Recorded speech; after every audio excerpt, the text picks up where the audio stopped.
If you really want right, just hold on tight and I'll take you to the place to be. Do you know what today is? It's our hidden history. Our hidden history. Do you know what today is? Our hidden history. Time running is a maze. All the things you can learn in short space, but the time's still running, don't let it waste. Yeah, you can learn with me, cause when I'm reading, oh, it's so amazing, so amazing. I flip the page, I see you written down again and again. I'm humble and I'm hawking it, that if you were the day, Sunday, Monday, Tuesday, Wednesday, Thursday, Friday, follow me, follow me, to the Saturday. Sunday, Monday, Tuesday, Wednesday, Thursday, Friday, Friday, to the Saturday. Then we go and keep it holy, we make it to the next day. Do you know what today is? It's our hidden history.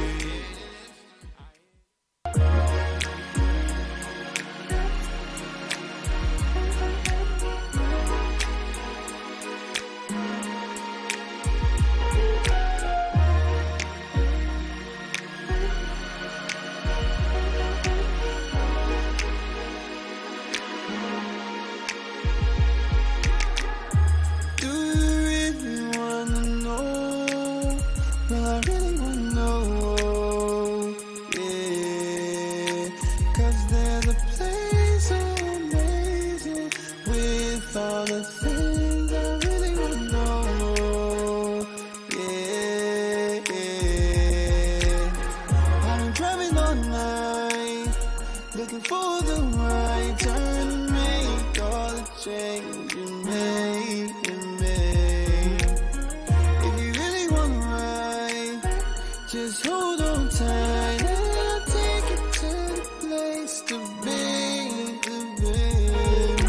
Do you know what today is? It's our hidden history.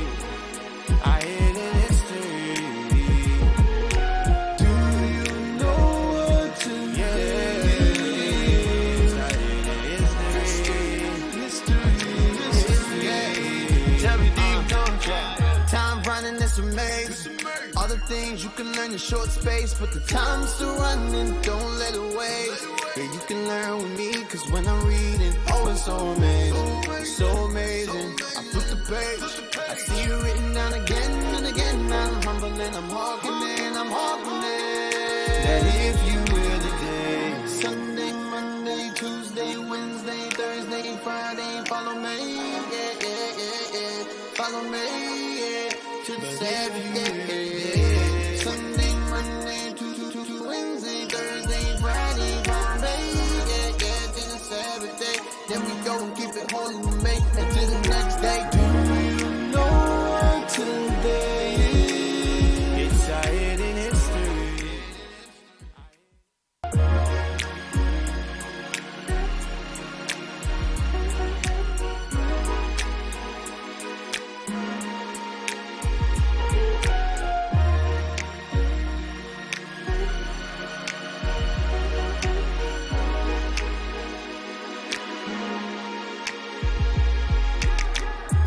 Do you really wanna know? Well, I really wanna know, yeah. Cause there's a place so amazing with all the things I really wanna know, yeah. I've been driving all night, looking for the right turn to make all the change you made. If you really want right, just hold on tight and I'll take you to the place to be. Do you know what today is? It's our hidden history. Our hidden history. Do you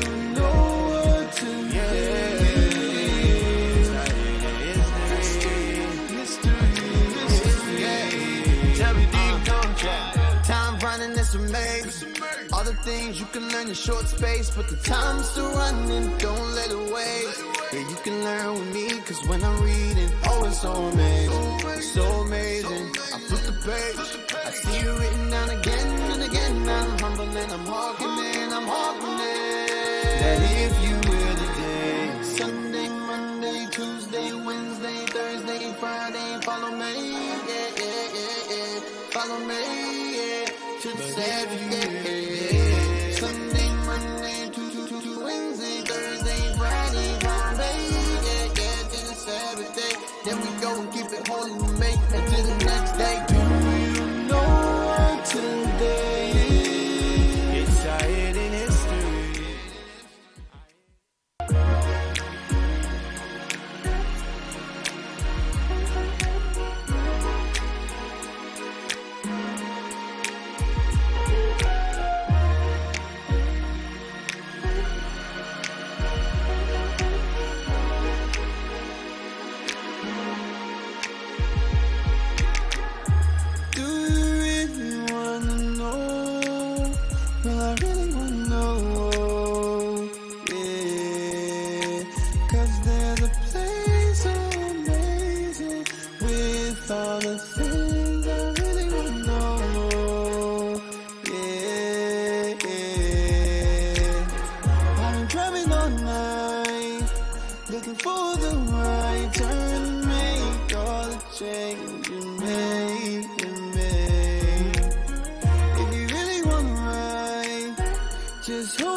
Things you can learn in short space, but the time's still running, don't let it waste. Yeah, you can learn with me, cause when I'm reading, oh, it's so amazing, so amazing. I flip the page, I see it written down again and again. I'm humble and I'm hawking it, that if you will today, Sunday, Monday, Tuesday, Wednesday, Thursday, Friday, follow me, yeah, follow me, yeah, to the Saturday. Sunday, Monday, Tuesday, Wednesday, Thursday, Friday, Monday, yeah, to the Saturday. Then we go and keep it holy, we make it to the next day. Do you know what today is? It's our hidden history.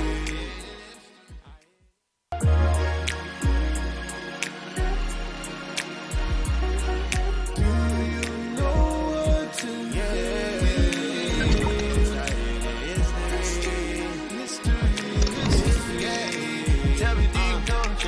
Time running is a maze.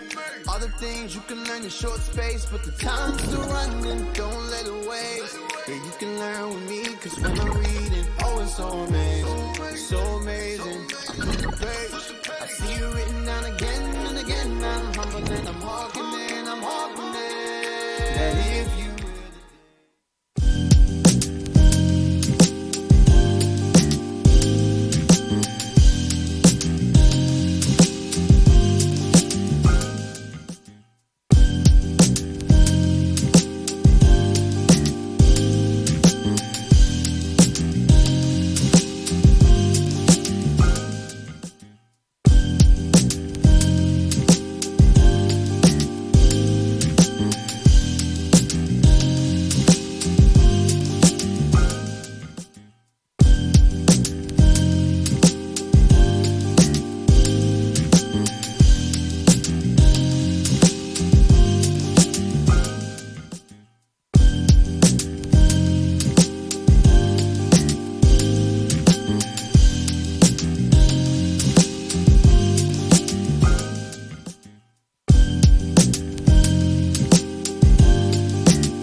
Hey, Shalom Israel, Most High in Christ bless. Welcome back to what? Our Hidden History Radio show. Yeah, starting with that already. Oh my God. Hey, all praise to the Most High. All praise man. to the Most High. So today we have a very well unbiased panel today. My name is Captain Joel. This is Officer Haim. Officer Laquart. Officer Jezreel. Officer Yakin. and Officer Yakin. Welcome, Officer Yakin, to the show. We have no other keen up. That's right. All praise. So very well diverse scholarly panel. So we're not a Don't black forget- Hebrew Israelite. Don't No. forget Officer Jez, Native American. Yes, Officer Jez, Native American. Oh shit. So today's My topic language. is a stolen generation in every nation. So we're going to pick back off when we last left off with Bishop Daniel leading the charge and challenging the so-called rabbis in the Jewish community. And we're going to bring it back, like I said. Because what the rabbis and the so-called rabbis in the Jewish community failed to do was produce evidence. And when Bishop challenged them, they failed to produce biblical, scholarly, ethnological, archaeological, anthropological, as well as geographical evidence to show the claims that they say to be that the children of Israel. But we're going to go back to the book of Genesis, the beginning of cultural appropriation, racial or identity theft, as well as identity fraud. So let's go to Genesis chapter 4, all right? We want to start off with Genesis chapter 4, verse 7. And just to show you just the true nature of Esau. Esau is one that posts up, and never leaves. Let me show you what Esau is. Esau will ring your doorbell, knock at your door, sit down with you, have a meal, come back, rob your house, kill you, hide you, bury you in your backyard, then take all your photos that's on the wall. He would say, first, he's going to do an assessment. All the photos you say, okay, your photos are here, it's on the walls, your picture album, your photo album's right there. Okay, I see his driver's license, his birth certificate, his passport. Then he comes in the second time, and he comes with his minions, his thugs. Then he takes all the photos off of your wall. He goes and he changes your birth certificate, changes your driver's license, changes your passport. Then he puts his pictures up there in the wall. Then he puts his pictures on the driver's license, his pictures on a birth certificate or the passport. And then the neighbors come in later on, say like 5 years later, you have new neighbors coming to the block. They say, hey, George. Right. Knowing that your neighbor's not George. Right. They come in your house, they see you, they don't have any type of clue who's there before you. But now Esau has taken on the identity. That's what they have done, not only within our nation, but they appropriated every single nation. Every single nation. It's like they take over. It's like they've been there for years. It's like they've been there already. Yep. And becomes the norm. Exactly. Hey, Cap, to add to that is when now these things are being revealed through the scriptures and to the hidden history we're getting into right now, why did you do that to these people? Did they do anything to you? No. So why did you do it? Because they was anti-Semitic. Exactly. That's the answer. We ain't caused no atrocities. We ain't do nothing to them. But they killing us, we still wind up being the enemy, the aggressor. But meanwhile, they're the one killing us. Exactly. The victim has now become the victimizers. The oppressed have now become the oppressor. So we're going to start off at the beginning. Like I said, we're going to go back in the timeline to show you the beginning of cultural appropriation, identity theft, as well as identity fraud. And it wasn't only done to our people, but all nations have been appropriated, going back from the Horites, going to the ancient Egyptian captivity, the Persians. You see it on your movie. You see it in the Ten Commandments with Charlton Heston. You see it in the Prince of Persia, the Prince of Egypt. Prince of Egypt, all of them. All the movies. It's all, or you see the movie with Eddie Murphy, Trading Places. And that's exactly what it is and what we're experiencing witnesses. You can't say anything. If you say anything, cancel culture. They'll cancel you in the media. They'll take away your funds, your bank account. They'll cancel your shows like they did with Kevin Hart. Let's go to Genesis. Genesis 4, verse 7. I'm reading. Yes, sir. Genesis chapter 4, verse 7. If thou doest well, shalt thou not be accepted? And if thou doest not well, sin lieth at the door. So God is speaking to Cain. If you do as well, if you keep my commandments, shall you not be accepted with me? If you do not well, sin lieth at your door. Meaning sin will control, it'll rule over you, have dominion over your thoughts as well as your actions. Go on. And unto thee shall be his desire, And unto Satan shall be his desire. Go on. and thou shalt rule over him. And Satan shall rule over him. We're speaking about Cain. If you look at it in the regeneration, when Noah came on the scene, he had 3 sons, Shem, Ham, and Japheth. Every nation from the beginning of times has regenerated through those 3 fathers or patriarchs. Esau, I'll say it again, Esau is the embodiment of the spirit of Cain today, the so-called white man. That's You're right. Caucasians, you're French, you're Dutch, you're British, you're Germans, you're Ukrainians, you're Russians, all red people. And not white people. We're gonna stop saying white. They're red. They're red. That's why in the South we call them redneck. Rednecks. Go on. Verse 8, and Cain talked with Abel his brother, and it came to pass, when they were in the field, that Cain rose up against Abel his brother, and slew him. And the Lord said unto Cain, where is Abel thy brother? And he said, I know not. Am I my brother's keeper? And he said, what hast thou done? The voice of thy brother's blood crieth unto me from the ground. And now art thou cursed from the earth, which hath opened her mouth to receive thy brother's blood from thy hand. When thou tillest the ground, it shall not henceforth yield unto thee her strength. Then thou tillest the ground. So we're seeing these things prophetically come to pass. As you know, the GMOs or genetically modified organism, the foods that we eat today is not the fruits or foods that we ate yesterday. Everything has been genetically altered or modified because of the earth. The pollution, the dirt is not producing the same nutrients in order for the plants to grow to its full strength. The fruits are a lot smaller than it was back during the time when we inhabited the land of Jerusalem. We had clusters of grapes. Took 2 people to carry a cluster of grapes.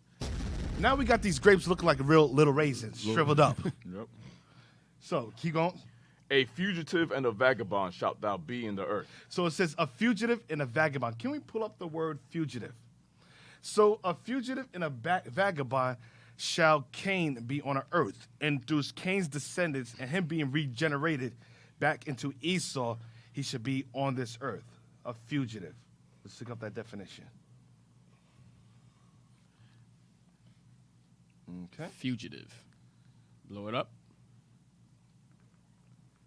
Fugitive. A person who has escaped from a place or is in hiding, especially to avoid arrest or persecution. So Cain shall be a fugitive, one that flees from prosecution, persecution, or arrest.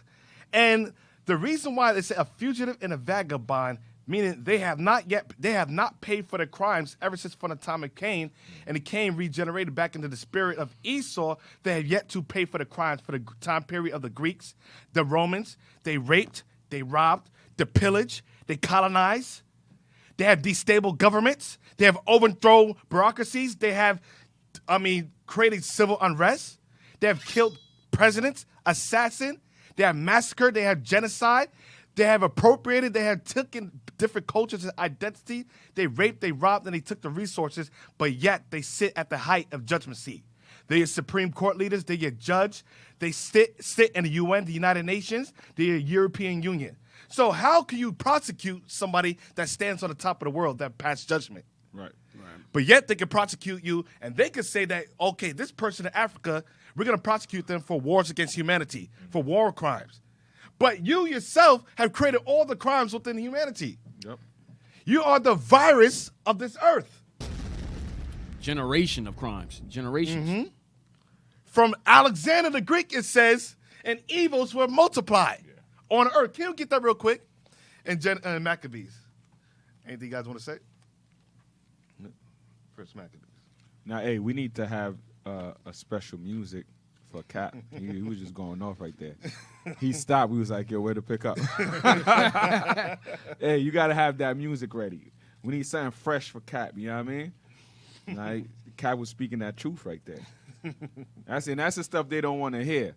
That's why we hate it. Most High said, the truth shall set you free. And the way we bring in the truth, we're not bringing the truth through the eyes of Christianity. You know, we're bringing it thus saith the Lord. Exactly. Get First Maccabees chapter 1, verse 7. First Maccabees chapter 1, verse 7. So Alexander reigned 12 years and then died. And his servants bare rule every one in his place.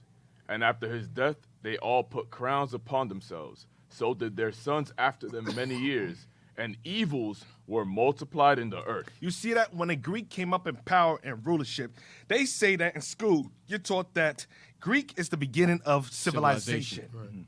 No, the Bible says that Greek coming into power is the beginning of evils. That's right. Evilization. That's what we're going to call it. That's a new black word. It's not civilization.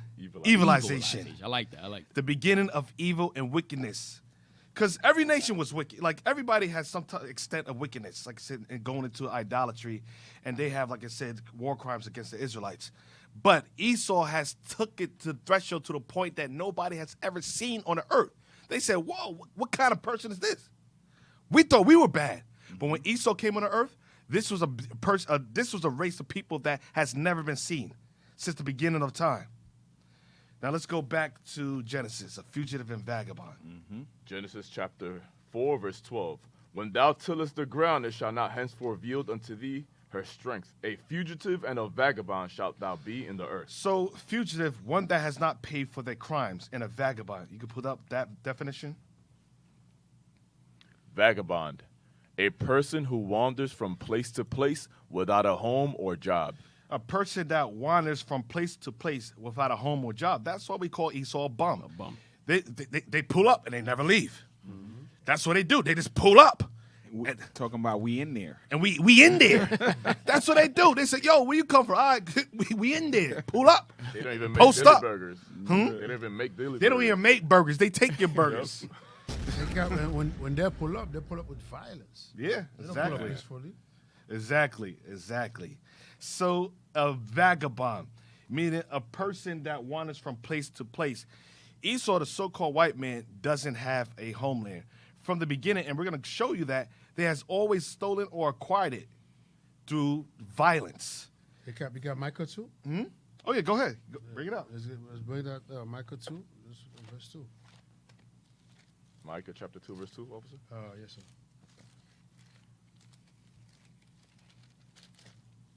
It's just to show you, it's recorded in the scripture. It's the vagabonds, the covered fields with violence. And then, like you were saying earlier, Cap, they'll go in your house, take all your pictures down off the wall, change your driver's license, now they become you. Exactly. Micah chapter 2, verse 2. And they covet fields and take them by violence. Right. So when they come to somebody's land, they covet it by breaking the law, and then they took it by violence, right? And houses and take them away. So they oppress a man and his house. See that? That's what Cap was saying earlier. They oppress a man in his house. Go in your house, took your spot. Go ahead. Even a man and his heritage. And on top of it, that not only they only take the house, they even take your heritage. That's something they did to us. Yep. Not only they took our land, stole our nationality and everything. Now they're the Israelites. They're Jews now. They're everybody. They're everybody. Except what they really are, the devil, the Bible speaks of. Exactly. That's it, Cap. Let's go to Genesis chapter 14, verse 3 now.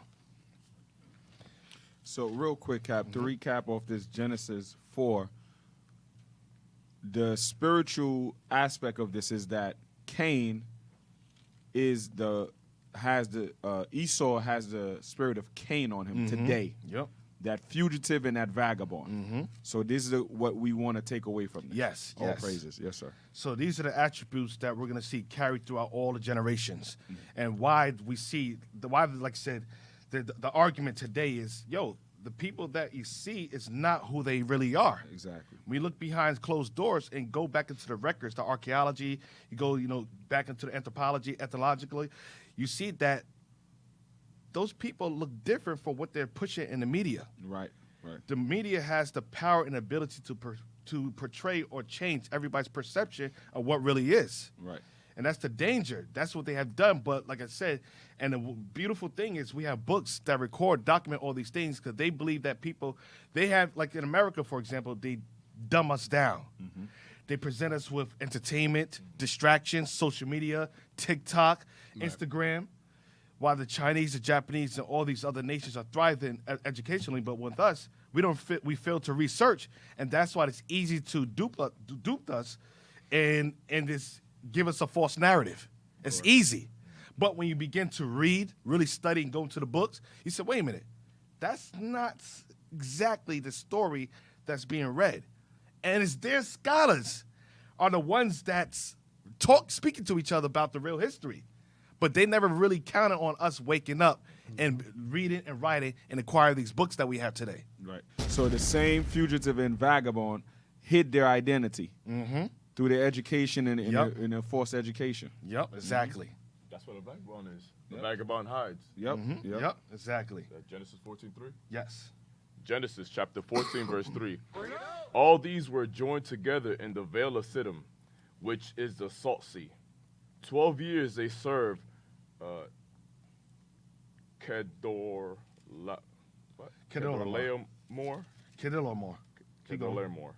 And in the 13th year they rebelled. And in the 14th year came Kedorlaomer and the kings that were with him, and smote the Rephaims and Ashtaroth, Karanaim and Zuzims, and in Ham, and the Emims in Shavi, in Kiriathaim, and the Horites in their Mount Seir. And the Horites in their what? In their Mount Seir. So we want to focus on that. And the Horites in Mount Seir. We just reading people. All these tribes were of descendants of Hamitic descent. Ashtaroth, Rephaims. You have the Karnajims, the Zuzims, which were the giants. So these are all Hamitic descent. So now it says the Horites in their Mount Seir. Go on. Unto El Paran, which is by the wilderness. So that's it. So can we pull up the Wikipedia? Yes, Horites. Put up on the screen and enlarge it. All right, let's go down a little bit. Go down. Go down. Okay, 1 second. All right. Cap, you know what word or part you're looking for? You start from the top, the Horites. Okay. Right there. That's good. Hebrew Bible, Old Testament, and the Christian Bible. The Horites initially appeared in the Torah as being members of a Canaanite coalition who lived near the Sodom and Gomorrah. The coalition rebelled against Kedorlaomer of Elam, who ruled them for 12 years. Kedorlaomer attacked and subdued them in response. Genesis chapter 14, verses 1 to 12. Later, according to Genesis 36, the Horites coexisted and intermarried with the family of Esau, grandson of Abraham, through Isaac. Genesis chapter 25, verses 21 to 25. They were eventually brought under the rule of the descendants of Esau, also then known as Edom. Keep going. The ancestry of Seir, the Horite, is not specified. Some say Seir lived around the time of Terah, father of Abraham. He is also said to be a descendant of Hor, who is supposed to have lived around the time of Ru, and was a descendant of Hevi, son of Canaan, son of Ham. Okay, that's all I want to know that. So it's specified, like I said, it's argued that, and we know, like I said, the Horites were Hamitic descent. Now let's get to the next article. Who were the Horites in the Bible? Cab, I'm seeing something with Esau. I know you're going to go into it more, but a lot of time when during the history with Esau, you'll find their tactic of how they take over lands, how they conquer. They like to infiltrate and intermarry and so forth and so on. That's how they get in real smooth, okay, and then they eventually make they move. Yes, exactly. They did it with the Horites. Yes. They intermarried, then they assumed the culture, identity, and they become them. They did it in Egypt. They did it in Greece. Not Greece. Yeah, they did it everywhere. Right. Every generation they did it. In Greece, they did it. We're going to go into that as well. I'm sorry, if I may. I wanted to give an example of Esau trying to post up and never leave. You give me 1 Esdras chapter 5. You can give me chapter 5, verse 45. Chapter 4, verse 45 first. 4:45. Yes. So this is doing when Babylonians came into our land and burned our temple. Read that. 1 Ezra chapter 4, verse 45. Thou also hast vowed to build up the temple, which the Edomites burned when Judea was made desolate by the Chaldees. Right. So Esau at this time helped the Babylonians burn our temple. Right. Now jump over to verse 50, chapter 4, verse 50. Verse 50. And that all the country which they hold should be free without tribute, and that the Edomites should give over the villages of the Jews which then they held. Right, so during the Persian captivity, when we was coming back into our land, it was a decree that the Edomites, that Esau, should give back over our lands, because when they helped burn the temple, they went into our land and took over and set themselves up. But the decree was when we was coming back into our land, they had to give it back over, but they was trying to post up and never leave. All right, that's all. Exactly. Let's get the next one. Who are the Horites? Enlarge it a little bit.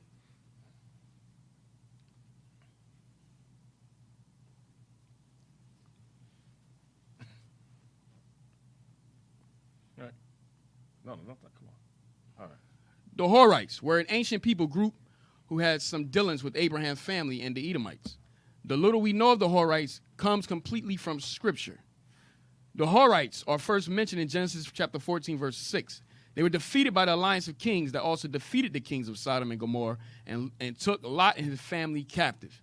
The Horites are mentioned as living in Mount Seir at that time. The Horites are next mentioned in Genesis 36, where Esau's descendants are listed. Esau settled in the hill country of Seir, which was also the territory of the descendants of Seir, the Horite. It would make sense that if Seir was the leader of the clan, he would name the mountain area where he and his clan settled as Mount Seir. The descendants of Seir are given in some detail in verses 20. So Seir was the leader of the clan. So now Esau inhabits, he was take that land, to assume your name, and become that person. Go on. The descendants of Seir are given in some detail in verses 20 to 30. All right, go down. Now go down a little bit. Let's go down. Okay, let's go down a little bit more. All right, right there. All right, go up a little bit. Go up. Check this out. Go up. Right there. While Genesis does provide some detailed information about the descendants of Seir, the Horite, we know very little about the larger group of Horites, or even if there was a larger group. The etymology of the term Horite may have to do with those who dwell in a cave or hole. You see, those that dwell in a cave. So initially, the Horites were known to dwell in caves and holes. That's why it says Esau not only intermarries within your nation, they take over your culture and they become you. Today, what do we call Esau? Cave dwellers. Right. Hor or Mount Seir initially wasn't their habitation. That's why it says a fugitive and a vagabond should they be. Even the very first land that they inhabited wasn't there. So us calling them cave dwellers, title doesn't even belong to them. And later on, they always had that claim that stayed in the mountains, the Caucasus Mountains, cave dwellers. Go on. It is possible that the Horites were cave dwellers, or that Seir himself was a cave dweller, so that the name Seir, the Horite, simply means Seir, the cave dweller. If this is true, then Seir may have been the first of the line, and as his family, clan grew, the description eventually took the force of a proper noun, much the same way that last names developed in English usage during the Middle Ages. All right, let's get the book of Genesis 36, verse 1. So Seir, which was the leader or the head of the Horites, initially was cave dwellers.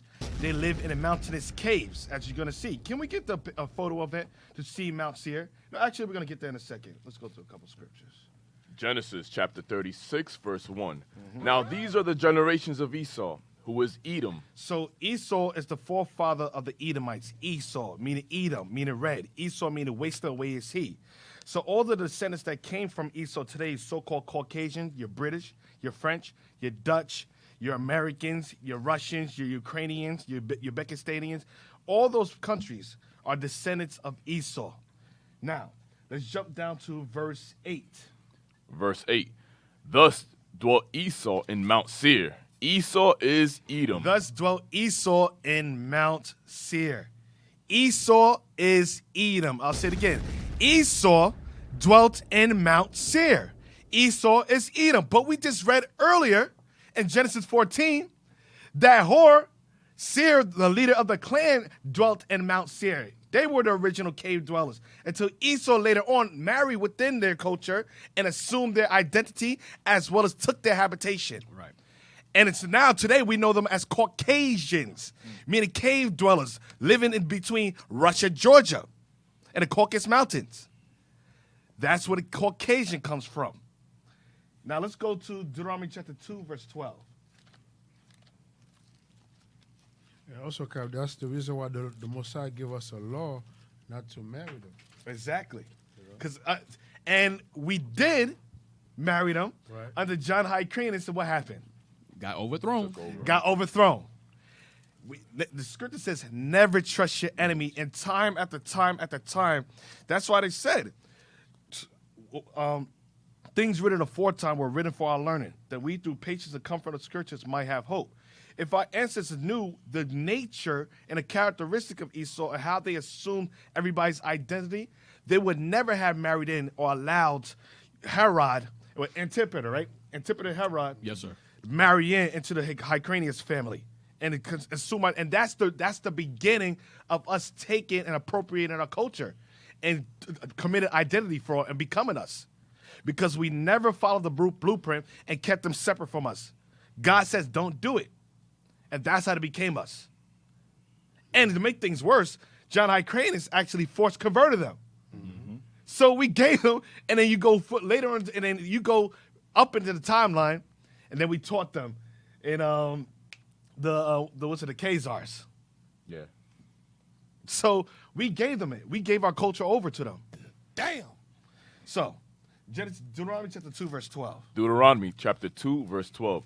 The Horites also dwelt in Seir before time, but the children of Esau succeeded them when they had destroyed them from before them and dwelt in their stead. You see that? Read it again. Read it again from the top. The Horites also dwelt in Seir before time. So the Horites dated back to the Horites, or Seir. It said the Horites also dwelt in Seir before time, all the way back in the book of the Genesis, before Esau even became a nation. Remember, Horim was during the time of Genesis 14, when they was in war. They were descendants from him, but later on, Esau, years and years later down the timeline, they decided to marry him. And it says, but the children of Esau succeeded them. Go on. But the children of Esau succeeded them when they had destroyed them from before them and dwelt in their stead. Marry into the nation and then destroy them. Took their names and their lands and assumed their identity. Exactly. Took their, yes. Micah 2 and 2. There Exactly. you go. Yep. That goes to show you And their heritage. when Esau intermarries with you, they're destroying you. Absolutely. Exactly. Absolutely. And there's always an ulterior agenda behind them marrying into the family. And black athletes haven't yet realized that to this day. What do? They get their women. They marry you to their women. Choose the most beautiful one of them. They train you what your likes and your needs are. And they say, all right, this is what his likes and needs, which every man's likes and needs. I want you to be this way because their woman is not exhibiting those same characteristics or attributes. So I need you to become the woman that their woman not being. And by doing so, I want you to find out his secrets. And then, years later, try to talk him not getting a prenup. So once you do that, I want you to assume and take everything he has and bring it back to me. That's always been the oldest trick. Use the woman to overthrow them and then assume their position and identity and take their wealth, resources, as well as the land. The hell is this? And then put you in the grave and bury you 6 feet deep and have no memory of you in history books. And then write the history books and say, that was me. Yeah. Go on. Cap, can we get an example of them taking over or infiltrating? Yeah. Get Exodus. Esther in the Apocrypha chapter 16. This goes back to Haman. Same thing during the Persian captivity. You look at him, he's throughout the whole Bible. Yeah, it's throughout. Samson fell because of that. Yep. Yeah, you just said Yeah. Delilah, right? It's the same tactic. Same thing. Esther 16. 16 and 14. Esther in the You can start at 13. Esther in the Apocrypha chapter 16, verse 14. For by these means he thought, finding us destitute of friends, to have translated the kingdom of the Persians to the Macedonians. Right. So the whole purpose of Haman because remember he was in second in command to the Persian king. But his whole purpose there was to do what? To overthrow the Persians, to bring in the Greeks, his people. Because Haman was what? He was an Edomite. So just like Cap is bringing out, it's all throughout the Bible, all throughout history of them infiltrating, intermarrying, and overthrowing. If I may add something, officer. It's set up, bro. This was happening. Remember, Artaxerxes was the one who conquered Greece with the 300 movie. That was Artaxerxes. Right. So the Greeks never forgot what Artaxerxes did to them, and they started infiltrating and sending their men into Persia to take over. And then eventually Alexander came in, took them out. Right, because we always have some type of compassion for Esau. Exactly. Verse 15. But we find So that... now, That's it, yes. Oh, that's it? Okay. so if you go back to Deuteronomy, I want you to pull up the definition, what it means to secede. Pay attention to detailed words.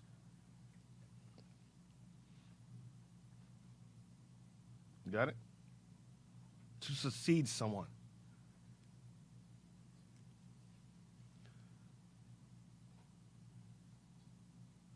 Succeed. Achieve the desired aim or result. Go down. Let's see. Okay, I like that one. Definition 2. Succeed. Take over a throne, inheritance, office, or other position from. To take over a throne, an inheritance, Right there. office, or the position from. So when the Bible says Esau succeeded them, they took over their throne, their inheritance, their culture, and their architecture. And there you go right there. Similar. Similar. Oh, synonyms, go. Go ahead. Replace. To replace. Take the place of. They became the Horites. They became Seir. Go on to take the place of. Go on. Take over from. Take over from. Come after. Follow. Supersede. Supplant. Supplant. Look at that, the next one. They come with trickery. They come Exactly. with lies. Exactly. Displace. Displace. Oust. Remove. Unseat. Usurp. Step into someone's shoes. Woo! Damn. So Esau succeeded the Horites just like Esau succeeded every nation and race of people on its earth. They succeeded. They took over. They stepped in his shoes and they became them. And this is one of the reasons, Cap, like it's Fugitives so, and a vagabond. if you're not learned in the scriptures, Esau's throughout the Bible in disguise under a whole bunch of different names of other people. You know, so we can't really tell who they are if you're not in this book. Exactly. You know? And there's a reason why the scripture says mystery, Babylon the Great, That's the mother right. of all harlots. Yep. And is this the man? Yep. Because how can you know which is the man and he is every man? Exactly. Exactly. Esau, so that's why it says mystery, Babylon the Great, because a fugitive and a vagabond, you can't really trace their steps. Right. They're always on the move. You call them ghosts. Right. They're here today, they're gone tomorrow, and they assume that identity. So now you try to prosecute him for this crime, it's too late now because he became somebody else. Yes, right. He's like Kanchi Sensei, Yeah, yeah. the copy ninja. Yep. Go jutsu. That's not me. That's me. And that's how they're able to get away. That wasn't me. That was this race of people. Yep. Yep. Let's go. Okay. With that saying, the greatest trick the devil ever pulled is to make everybody believe He he did doesn't not exist. exist. Exactly. Exactly. It's not me, man. It's not me, man. You're not me. Did we finish that? Go on. It says succeeded. Start where it says, Genesis. but the children of Or Deuteronomy 2? yeah, but the children of Esau succeeded them. Start from there. Oh, yes, sir. Deuteronomy chapter 2, verse 12. Come on. But the children of Esau succeeded them when they had destroyed them from before them. So the children of Esau took the place, their inheritance, the culture, as well as the architectural design of Mount Seir. As you can see, the structures, which I'm going to show you next, it became the structure throughout history. In Rome, in Greece, Rome, Spain, and even America today. Go on. And dwelt in their stead. It said they destroyed them and dwelt in their place. Cultural appropriation, identity theft, as well as identity fraud. Read. As Israel did unto the land of his possession, which the Lord gave unto them. But the difference with Israel is our father's always been there. That's the difference. It was always promised to us prior to anybody ever being there. For the time period of Adam, That's we lived in Israel. So That was a known given heritage that was promised to us, that we always lived in a land. We were just coming back to our place. Esau, he had no dwelling place or any inheritance given to him. That's why I said you'll be a fugitive and a vagabond on this earth, and they do that through colonialization. They colonize, they explore, and then they destroy, and they become, and they consume. That's their nature. Can we get now the map? Let's get the next one. Mount Seir today. Where's Mount Seir? The article. Esau's history is someone else's history. They don't have no history. Exactly. So, today, Mount Seir is called in the Arabic word Jabal Asherah. Now, if you enlarge it. Mount Seir, the importance of mountains. Go up a little bit. I don't want that yet. Okay. All right, right there. One of the first mountains written about in the Bible is Mount Seir. And the Horites in their Mount Seir until El-Paran, which is by the wilderness. Genesis chapter 14, verse 6. Mm-hmm. The Horites were the aboriginal inhabitants of the area during the life of Abraham. El-Paran was a city and harbor by the Red Sea. Mm-hmm. Go down. No. Go up. The next we hear about Mount Seir is in Genesis chapter 36, verses 8 to 9, where thus dwelt Esau in Mount Seir. Esau is Edom, and these are the generations of Esau, the father of the Edomites, in Mount Seir. Mm-hmm. One thing we need to be aware of is the... That's it. Go down. Okay, right there. That's what I want. Mount Seir still exists today. However, it is known by its Arabic name, Jabal el-Sharah. Rather than being a single mountain, the name Mount Seir refers to a mountainous region stretching from the Dead Sea, which lies between Jordan and Israel and the Gulf of Aqaba, at the northern tip of the Red Sea. Deuteronomy chapter 1, verse 2 tells us that there was an 11-day journey between Horeb, also known as Sinai, via Mount Seir, to Kadesh Barnea on the border of Canaan. Now, can we get images of today's Mount Seir? Or how it looked yesterday?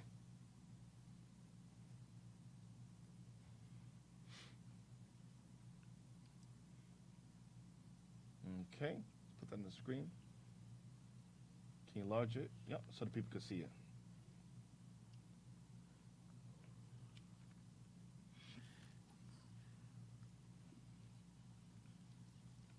Cap, they don't look no different from the way the architecture, set up today here in America. Exactly. And I want to show you the correlation, the parallels between the architecture. If you can pull up also in the back end, the architecture going back to Rome, Greece, Rome, as well as America, to show you how not only did they appropriate the culture, they assumed their identity, but they also took up their blueprint, the architect. So more pictures, cave dwellers. That's why it says Horeb was a cave dweller. They lived in the caves, and the Esau became cave dwellers later on from that time period when they lived in the Caucasus Mountains between Russia and Georgia. Caucasians, a man of the cave. And when you look at these monuments and these archaeological monuments and so forth, a lot of these monuments and these things are still around, but they just under different names.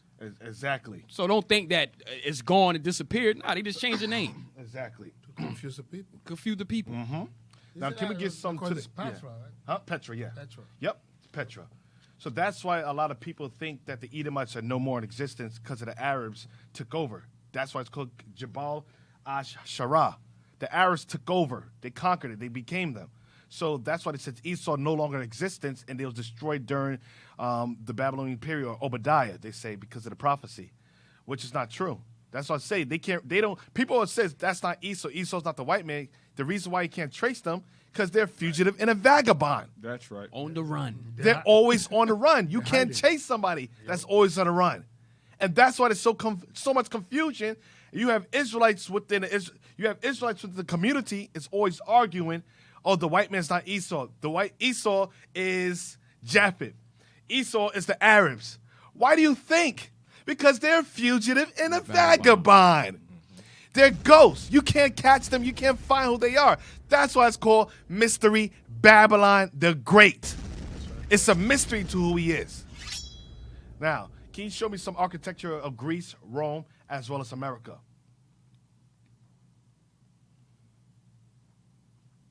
And that's why Thessalonians says the man of sin must be revealed. Exactly. So we're seeing it right there.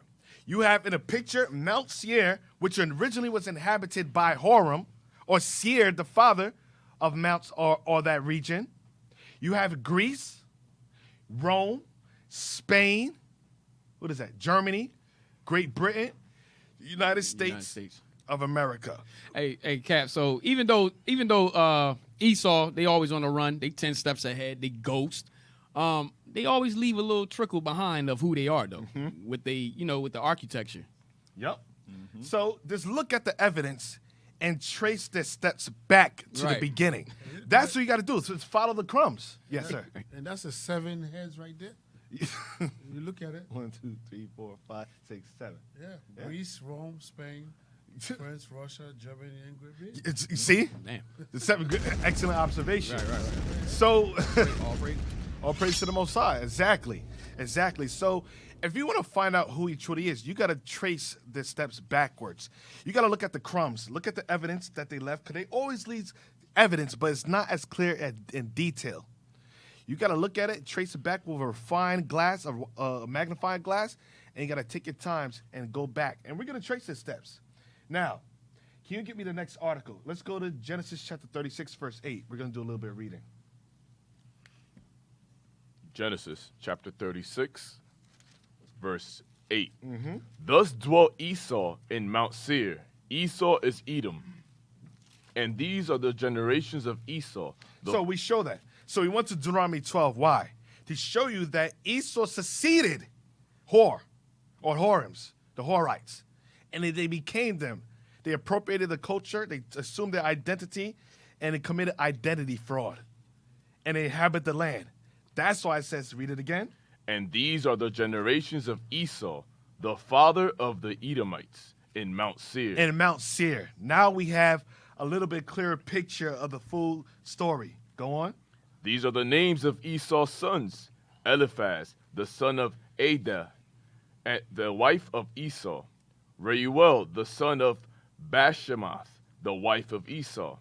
And the sons of Eliphaz were Teman, Omar, Zepho, and Gatam, and Kenaz.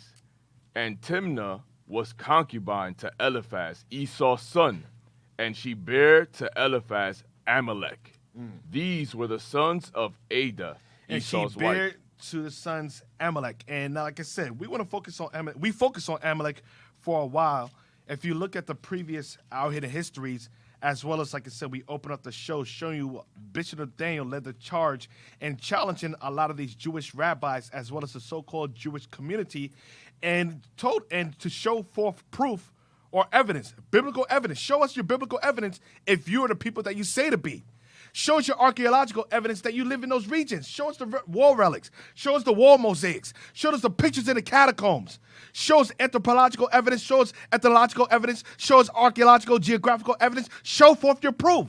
Produce your cause. Show forth your strong reasoning if you claim to be the people that you say you are.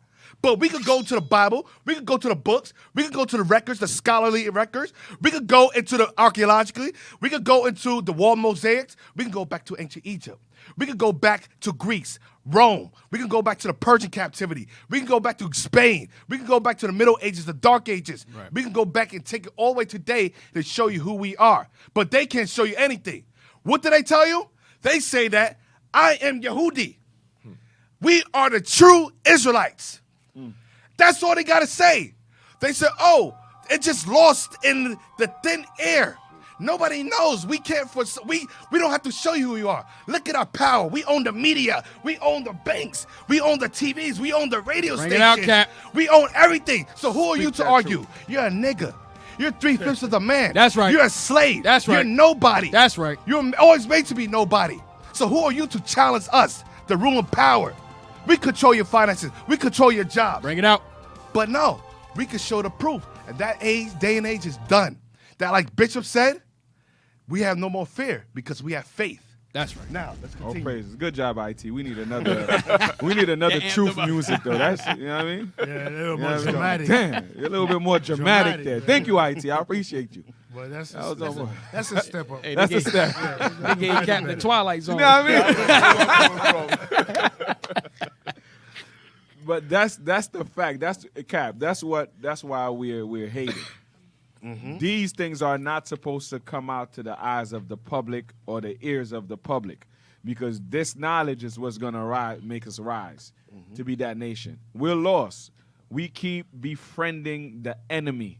He's gonna come in, take your name, identity, and call you the worst, make you the worst of the earth. Exactly. Let's continue on. Genesis chapter 36, verse 13. And these are the sons of Reuel, Nahath, and Zerah, Shema, and Mizah. These were the sons of Bashemath, Esau's wife. And these were the sons of Aholiabamah, the daughter of Anah, the daughter of Zibeon, Esau's wife. And she bare Esau Jeush, and Jalam, and Korah. These were dukes of the sons of Esau. These were the dukes of the sons of Esau. Go on. The sons of Eliphaz, the firstborn son of Esau, Duke Teman, Duke Omar, Duke Zepho, Duke Kenaz, Duke Korah, Duke Gatam, and Duke Amalek. And Duke Amalek. Notice that these are the upper echelons of Esau. So these were what you consider today as your elite in society. You have what is called, you have people, they say, you know, they have the secret societies, your Illuminatis, and then behind the Illuminatis, that's what we know of. Then you have the families that rules and controls the central bank, the banking system, and everything. They're your shadow government. They're your government within a government. And like I said, what they do is these are your dukes, pretty much. And I wouldn't be surprised if these are the same families regenerated today to just bring this whole thing to a closure and a conclusion. At the end of the chapter, bring the dukes back and let's bring them to a closure and let's decimate them from off the face of this earth. Go on. These are the dukes that came of Eliphaz in the land of Edom. These were the sons of Ada. Verse 17. And these are the sons of Reuel, Esau's son, Duke Nahath, Duke Zerah, Duke Shema, Duke Mizah. These are the dukes that came of Reuel in the land of Edom. These are the sons of Bashima, Esau's wife. And these are the sons of Aholiabamah, Esau's wife, Duke Jeush, Duke Jalam, Duke Korah. These were the dukes that came of Aholiabamah, the daughter of Anah, Esau's wife. These are the sons of Esau, who is Edom, and these are their dukes. These are the sons of Seir, the Horite. Notice how they put the two together, because why? They're cohabiting in the same land. Go on. Who inhabited the land of Lotan, and Shobal, and Zibeon. Wait, did you guys catch that? Who inhabited the land of what? Lotan. Who you say? You said the Horites? No, the Horites inhabited what land? Who inhabited the land, Lotan. Wait, but before, they inhabited what? Seir. Seir. Showing you Esau. They moved them. Start to move them out the way. Out the way. Go on. And Shobal, and Zibeon, and Anah, and Dishon, and Ezer, and Dishan. These are the dukes of the Horites, the children of Seir in the land of Edom. In the land of what? Edom. The children of Seir in the land of Edom. So Esau succeeded them, and they moved them out the way before they was in the land of Seir. It said, these are the children. Read that last part again. And they call themselves the Horites, the Duke of the Horites. They took the whole identity. Good. Read that again. These are the dukes of the Horites, the children of Seir in the land of Edom. Now, before it was their land, now they're in the land of Edom. Go on. And the children of Lotan were Hori and Hemam and Lotan, Lotan's sister was Timnah. And the children of Shobal were these, Alvan, and Manahath, and Ebal, and Shepho, and Onam. And these were the children of Zibeon, both Ajah and Anah. This was that Anah that found the mules in the wilderness as he fed the asses of Zibeon his father. Keep reading a little bit faster. And the children of Anah were these, Dishan and Aholibamah, and the daughter of Anah. And these are the children of Dishon, Hemdan, and Eshban, and Ithran, and Karan. The children of Ezer are these, Bilhan and Zavan, and Akan. The children of Dishan are these, Uz and Aran. We're going to stop there. It's a lot of, like I said. So, this is show you Esau and Horites, and the Horites intermarried. They mingled in, like I said, you have the dukes. They cohabited and living in the same land. Esau later on pushed them away, and they married within the family, and eventually they became the family. They became Seir, or they inhabited that whole region. So now, let's get the Jewish encyclopedia. We're going to start with the Khazars.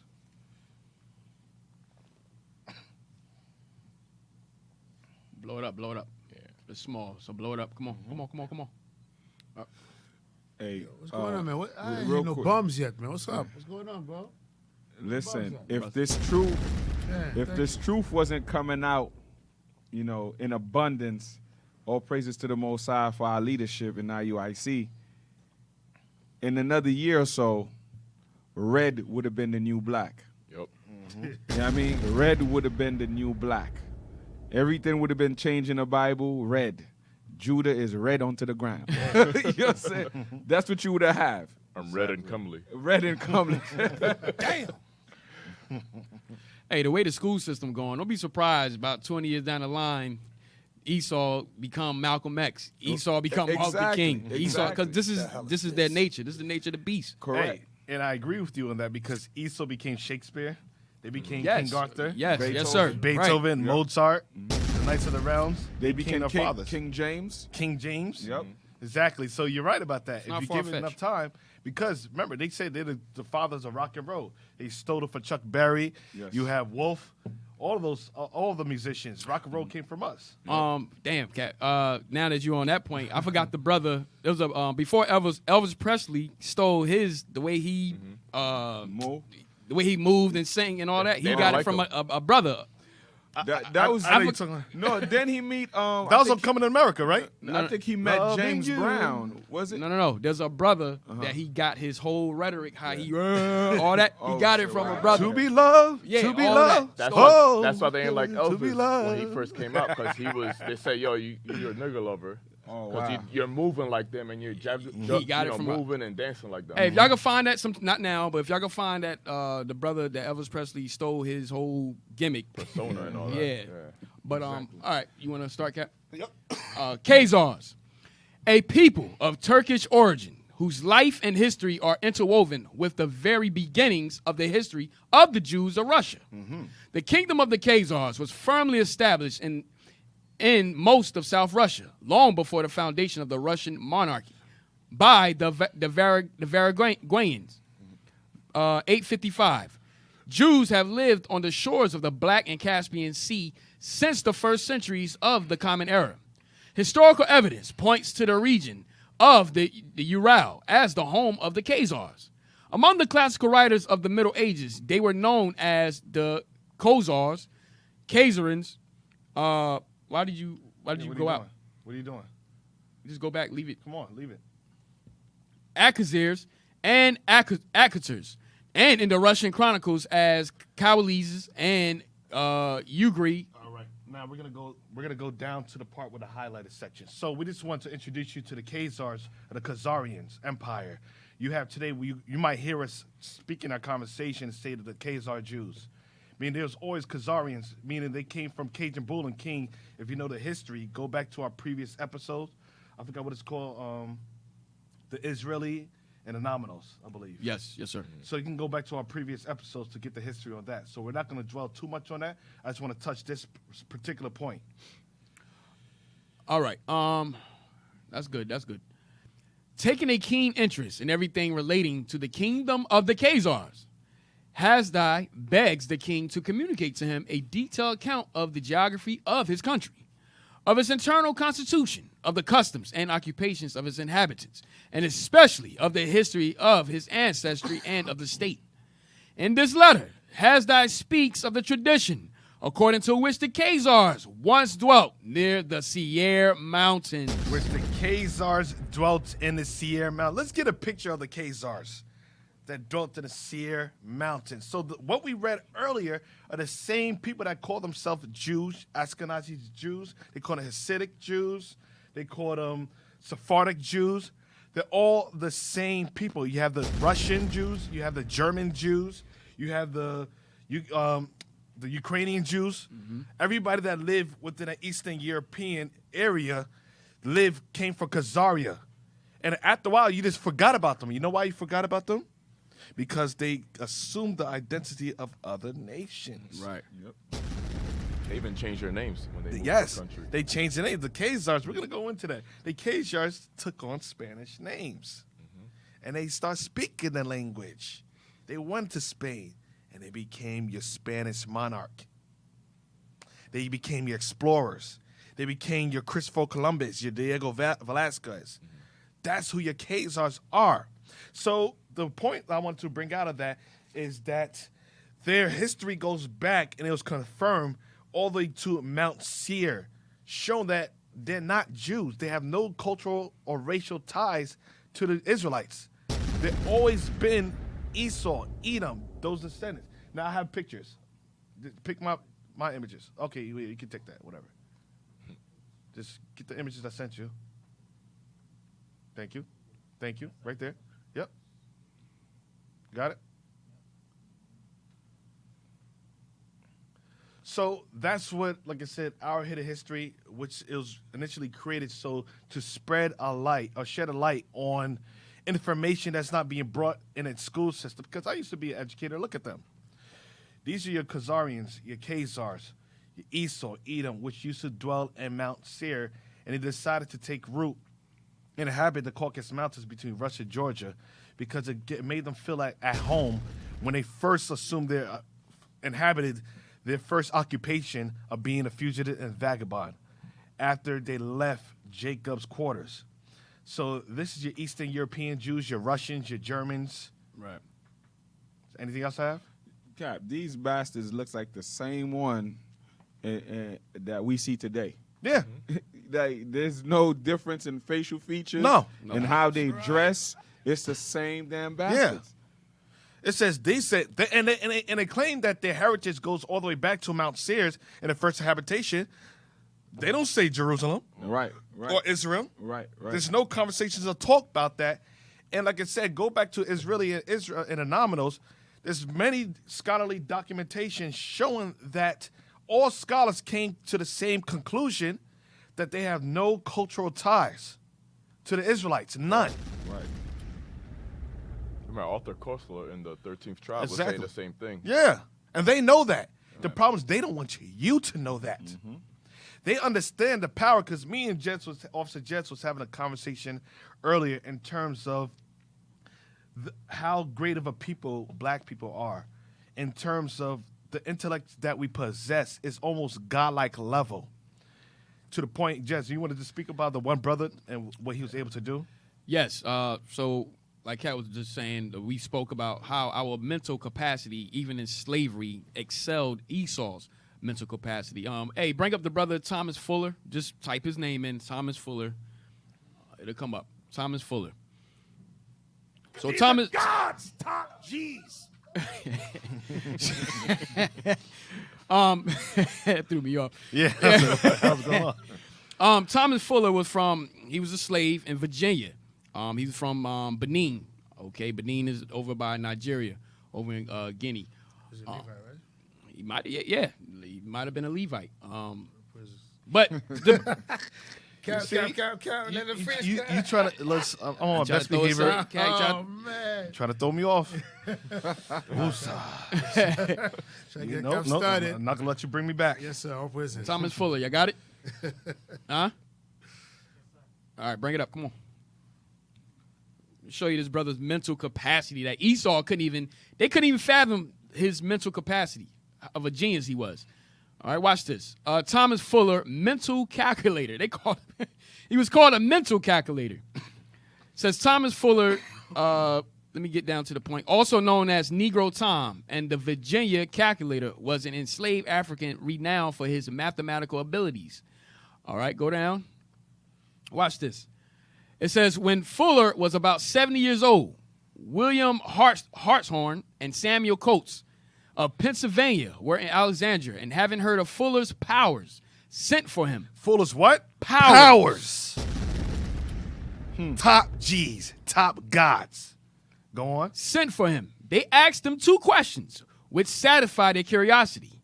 First, when they asked him how many seconds there were in a year and a half, he answered each question in turn in about 2 minutes. 47,304,000. Second, when they asked how many seconds a man has lived who is 70 years, 17 days, and 12 hours old, he answered in a minute and a half. 2,210,500,800. One of the men was working out the problems on paper and informed Fuller that his answer was too high. Fuller hastily replied, "Top massa, you forgot the leap year." Woo! Damn! When the leap year was added in, the sums matched. Despite Fuller's perfect answers, it appeared to Hartshorne and Coates that his mental abilities must have once been greater. Let's get the quote they wrote. He was gray-headed and exhibited several other marks of the weakness of old age. He had worked hard upon a farm during the whole of his life, but had never been intemperate in the use of spirituous liquors. He spoke with great respect of his mistress and mentioned in particular manner his obligations to her for refusing to sell him, which she had been tempted to by offers of large sums of money from several persons. One of the gentlemen, Mr. Coates, having remarked in his presence that it was a pity he had not an education equal to his genius, he said, "No, massa, it is best. I had no learning, for many learned men to be great fools." Woo-hoo! So he didn't want Esau's learning. He already knew that they was gonna dumb him, with their learning. They try to dumb you down, yeah. Exactly. Hey, and that's in slavery. That's with a mental cap that's placed on our geniuses. Think about it. If they was to unleash the true power, nature that lies within us, the intellects, if they was to and understanding that our full connection and our abilities will only come out when we connect back to this Bible, and that's why they try to keep us from who we are, and that's why they assume our identity. And they gave us Gentile names because they don't want us to be us. If think about it. They have over a 500-year, over a 400 to 500-year advantage over us. Right. And look what we did in the 1920s, 60 years after the Civil War, and after we came out of slavery. It's crazy. 60 years. How do you tell me over 400 years of chattel slavery, bondage, and we came out in the 1920s? 60 years? And you tell me we built black thriving economic communities that surpassed the white man, and then they got jealous to the point that they got to bomb our communities. Right. They had to kill us, and they had to put. Oh, I'm not there right now. You can put it back. So, hey, Cat, that's better though. That is better. So think about it. We became doctors, lawyers, judges. We had our own airports. We had churches, grocery stores, banks. 60 years out of slavery. Damn. Oh my gosh! Cap, still with the oppression, remember black codes, Jim Crow laws, all these things was in place to keep us, keep a hold on us, and we still came out of all of that and built those thriving communities. We are the greatest people to ever walk the face of this earth, man. That's phenomenal. That's right. That is phenomenal. All praise to the Most High. Woof. Hey, Can we get a so clap? now. Can we get a clap? So, yes. So now, that was the introduction. Share on IT. Wake up, brothers. Wake up, IT. Wake up, IT. I know it's been some time, but, So that was just the introduction. Now let's get into class.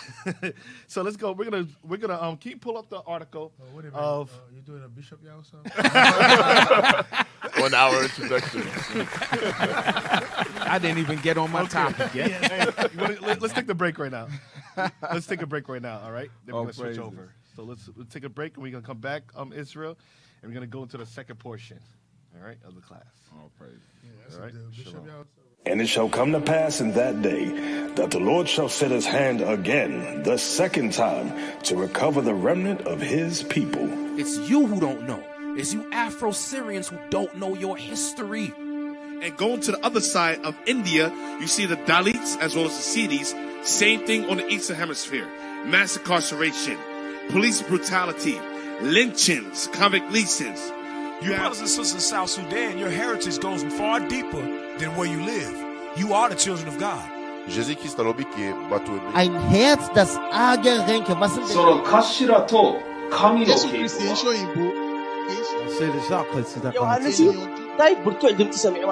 Vamos poder suportar.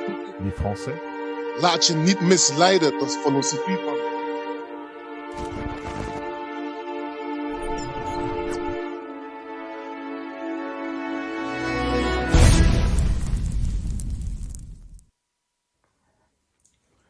Shalom, Most High in Christ, bless you all. I'm Bishop Nathaniel of Israel United in Christ. Some time ago, many of you saw us at the Barclays Center, standing for what the Bible says, standing for truth, standing for righteousness. That's what we do. Most recently, the Jewish community, in particular the ADL, SPLC, have voiced their opinion that black people do not have freedom of speech nor freedom of religion to say they're Semitic. Neither to say that they're Jews of the tribe of Judah, belonging to the 12 tribes of Israel, which is according to 1 Kings chapter 8, verse 46 to 53.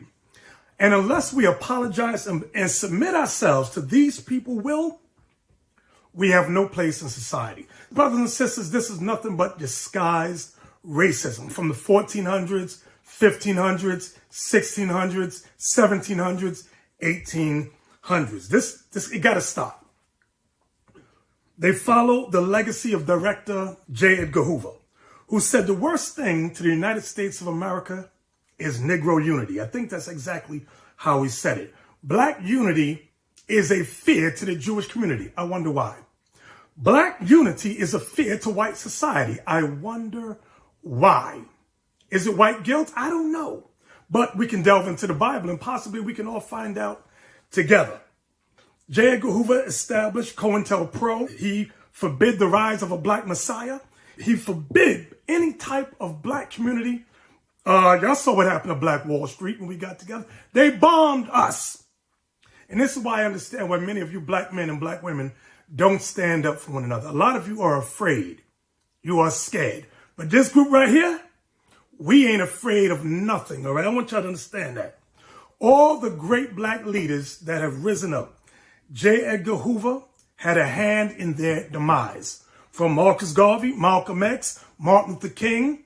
After them, Fred Hampton, Khalid Muhammad, Johnny Cock, even Hugo Chavez, who tried to help the black community.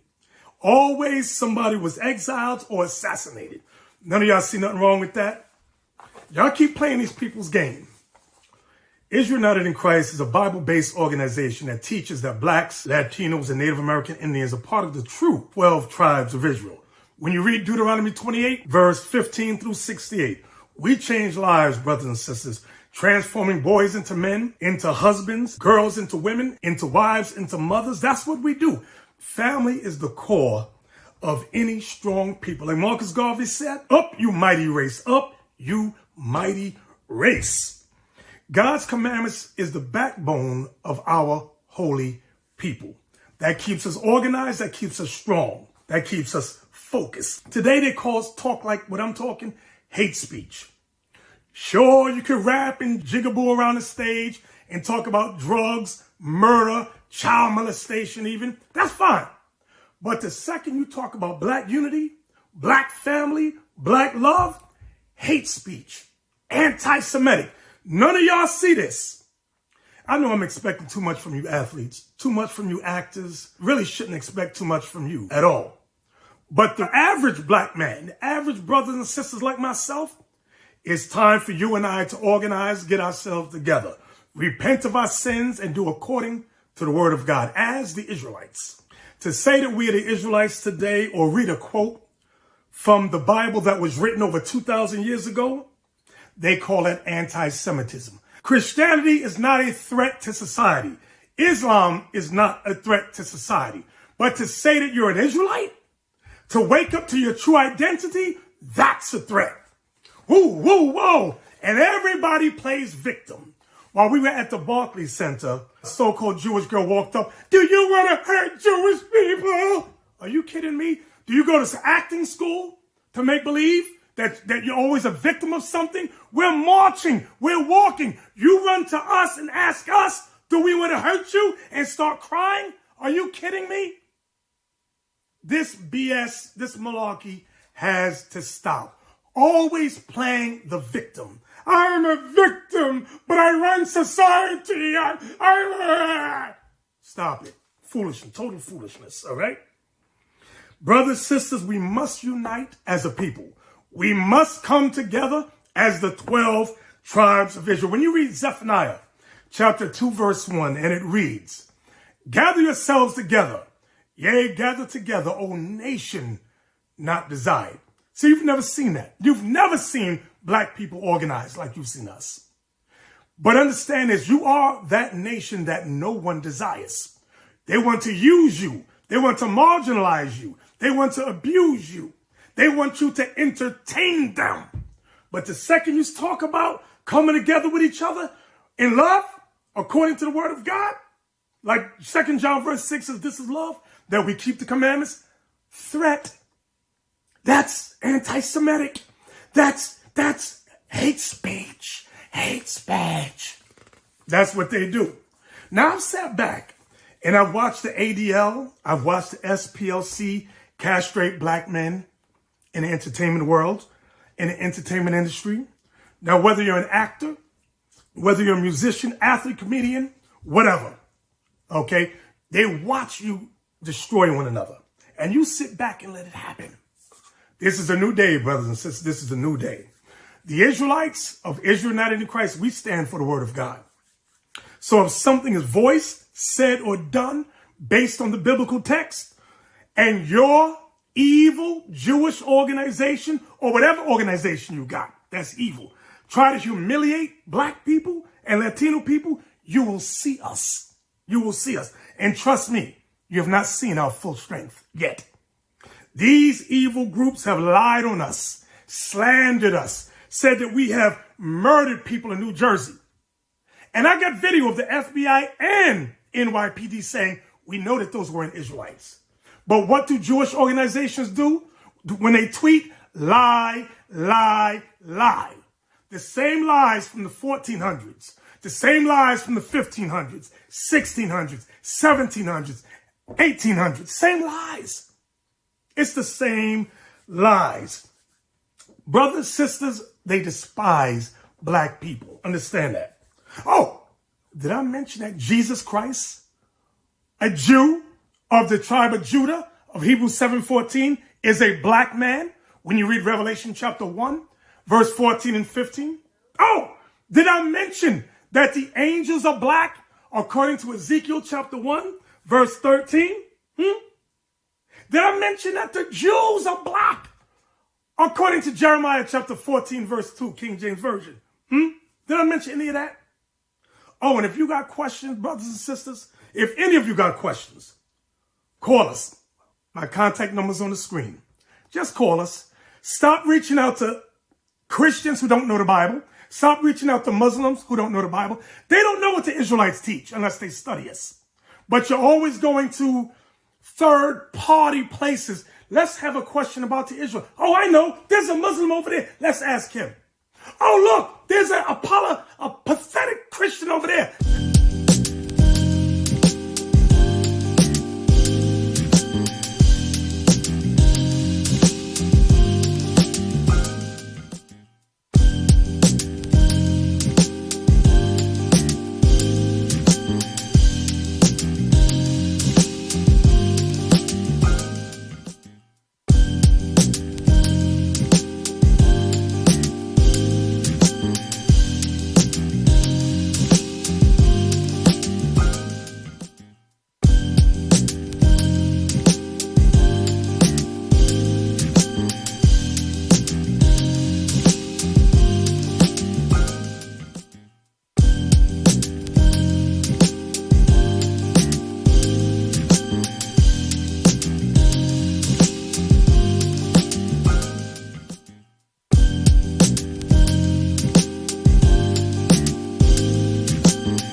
Welcome back. All right. We're going to go into the second portion of the class. And like I said before, I know Officer Jets wanted to bring something out. Yes, sir. The scriptures say prove all things. So earlier we brought out that Elvis Presley. Remember we was talking about how Esau, they took identity and so forth. Like Cap said, they became Mozart, they became Beethoven, they became Shakespeare. And even up to today, we wanted to show you how Elvis Presley, Edomite Elvis Presley, how he took on this persona of a brother who he stole his whole gimmick. All right, watch this. Play the video. See, it says Otis Blackwell, the original man, Elvis Presley imitated. Yep. Play that.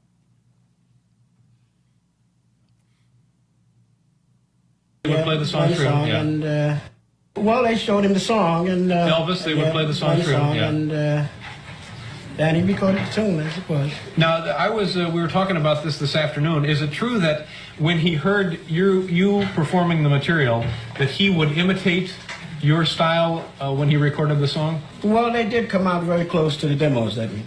Yeah. And did you feel funny about him imitating so closely what you were putting on tape, or not? Well, no, I felt a little funny the first time, then after he sold 4 million, I didn't. Yeah, it takes the sting out of it, I guess, sure. How long is it? Yeah, skip ahead.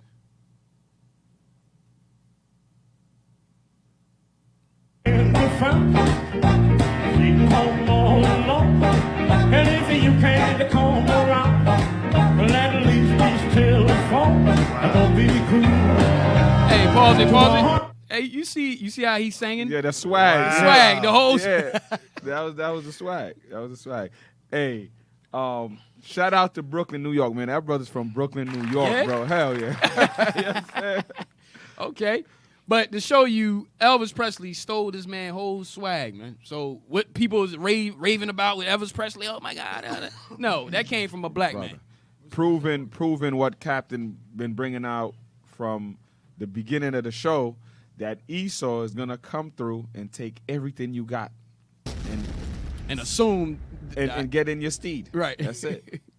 All right, Cap. All right. So, let's get the article with Kevin Hart. Kevin Hart criticized for allegedly saying Egyptians were black. Critics launch online movement to shut down his upcoming show in Cairo. So, Kevin Hart was criticized for saying the Egyptians are black. Okay. The Israelites were criticized. You have Deshaun Jackson. You have Ice Cube. Nick Cannon. Who else? Wally. Some other names. Kendrick Lamar. So everybody, anytime you try to reclaim some type of identity, even though we're not the Egyptians, it's always been factual that the ancient Egyptians were black. That's not what media shows, or that's not what Hollywood shows, but the books as well as the archaeology and the war relics shows that the ancient Egyptians has always been an African race. If you look at Egypt, where's Egypt located? Africa. That's right. Like today, where is Israel located? Northeast Africa. That's why they constructed the Suez Canal and divided the lands apart from each other, so that way they could keep the deception going, to show you that, oh no, Israel's not part of Africa, even though we walked from Egypt to Israel, and we walked from Israel to Egypt. So there's always been a correlation. Actually, Israel was used to be called the land of Canaan, where Hamites used to live. All right, let's go on. The comedy box office star is currently globetrotting on his reality check comedy tour. On December 9th, he announced that he will be bringing the show to Cairo, Egypt. The performance is scheduled to take place at the Cairo Indoor Stadium on February 21st. It will mark the comedian's first time doing stand-up in the ancient city known as the home of the pyramids of Giza. Go down. While Hart is finishing up the North American leg of the junket, he is already being slammed by fans in Africa for an alleged joke. According to the Middle East Eye, the entertainment mogul is accused of saying that the ancient Egyptians were black. As a result, many have called for his upcoming show in Cairo to be canceled and have expressed disdain for the actor through hashtags such as Kevin Hart is not welcome in Egypt. So because Kevin Hart, and this is the thing, it's just like you have Lauren Ingrid said to LeBron James, shut up and just drivel. It's the same thing concerning Kevin Hart. They says, shut up and just entertain us. Make us laugh. Don't speak on any political issues or go into any type of factual history that points towards the truth. Feed us lies. We want the lies that we have pushed throughout society. Nope. Don't go and say ancient Egypt is black. And guess what? We're going to stand up. We're going to defend our brother. If nobody else will defend it, the Israelites will defend it. That's why we're defenders of the truth. That's right. Defenders of the faith. Anytime you challenge us when it comes to historical knowledge, we're going to challenge you and we're going to show you. All right? Look at the hashtag they have on there. In the bottom it says, you aren't welcome to Egypt. Egyptians aren't Africans. We're the real builders of the civilization. Wow. No one else. The Afrocentric is just a lie. They're liars. Egypt is our land, not the Africans. Okay. Oh, you just gave us fuel. Okay, you just gave us fuel. You just gave us fuel. You want that smoke? We're going to give you all that smoke. Bring it out. Let's go to Egypt now. So now let's get the next clip. Let's get to the next clip with Richard Pryor. You're going to rule the day you made that statement. Play. Hit the play button.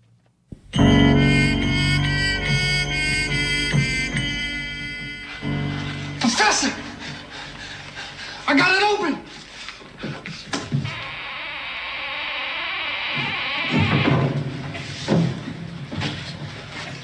Good heavens, man! Great Scott, we've discovered the fountain of all knowledge of Egypt in the entire world. Do you realize the importance of this moment, Smedley? Yes, I do. Do you see the brilliancy, the untold years? I see it, sir. Oh, that's his message. Thank you so much. Thank you, sir.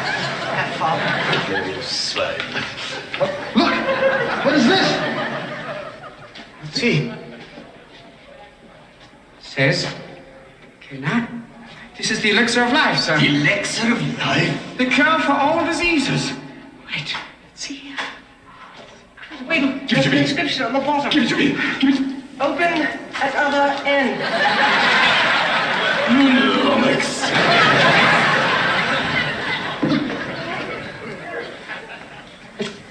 This can't be, man. What? You know what this is? What is it, Buddha? It's the book of life. In the beginning, when man arrived on earth, the black gods did leave their spacecraft and they walked and they named the beasts of the sea and the animals of the land. Heavens. And man in his blackness did walk the earth, making medicine. Medicine? They discovered type. These were all black people got down. Wait a minute. This ain't, there ain't nothing in here about whitey. This is ours, Jack. Wait till the brothers hear this. I'm gonna get this book out of here, baby. This tells the real tea. Check this out. Self-control yourself, don't you see? What you mean, Jack? Look at this here. Black people started the music and the brain surgery back in the year 3 BC. Yes, man, they was getting down. This is it, brother. Yes, everybody gonna know about this. We can change the history. Civilization will be changed. By all means. Yeah, this is gonna be it. Get the bulldozers. There's nothing here. But. Shut up. Good heavens, time for tea, eh? What? All right. Just like Esau. So even though, like I said, Richard Pryor did it in humor, they always said he was before his time and put things out there that people would normally not catch on. He says, this is the book of life. What is the only book of life that people know of? He didn't say it's the book of the dead. Mm-hmm. He didn't say the 42 negative confessions of Hammurabi. He didn't say this is the Gilgamesh epics. Right.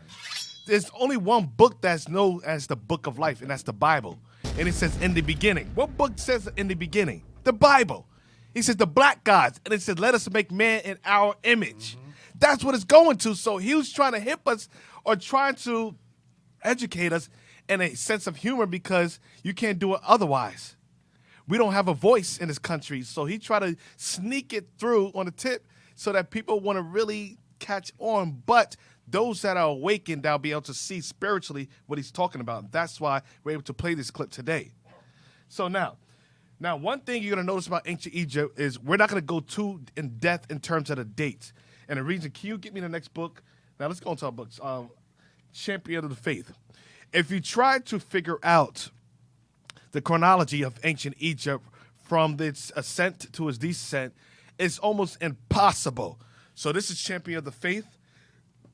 And to figure out the timeline. And because you had what is called a librarian or a scholar during the Ptolemy dynasty, when the Greeks came up in power, you had a scholar named Manetho, which was hired in Alexandria, was responsible for gathering the records and putting it in chronological order. And he's the one that screwed up the whole timeline. To the point that myself, as well as other deacons and brothers, we tried to sit down and put together the timeline. It was a headache. It was almost impossible, to the point that we say, you know what? Forget about it. We're just going to leave it alone. Now, this is Champion of the Faith. Let's get the next page. 178. Let's go to the highlighted part, please. The Exodus of Israel. Blow it up. All right, go over. Move it over. That's good. The Egyptian chronology is such a vexed and disputed question that it is absolutely impossible to fix the date of the very keystone of all the schemes relating to Egypt anywhere between BC 5702 and BC 2717. Hey, honestly, I can't remember. We was talking about that. We was trying to figure out the timeline, and you was like, yo, I got a headache. To the point that I was trying to figure out the timeline. My head was throbbing so much, I said, you know what? It's not even worth it. I said, we're just going to go with the Bible. Even Esau don't agree. Yeah. They all have their own idea of what happened, and then some of them even insert spaces of time just to fit their own idea of what's going on. Because some people say the Exodus in the 1200s. Yeah. Some people say the Exodus in the 1500s. The 1200s will correlate with Ramses. Then it says 1500s Moses. Yeah. It's too many unknowns.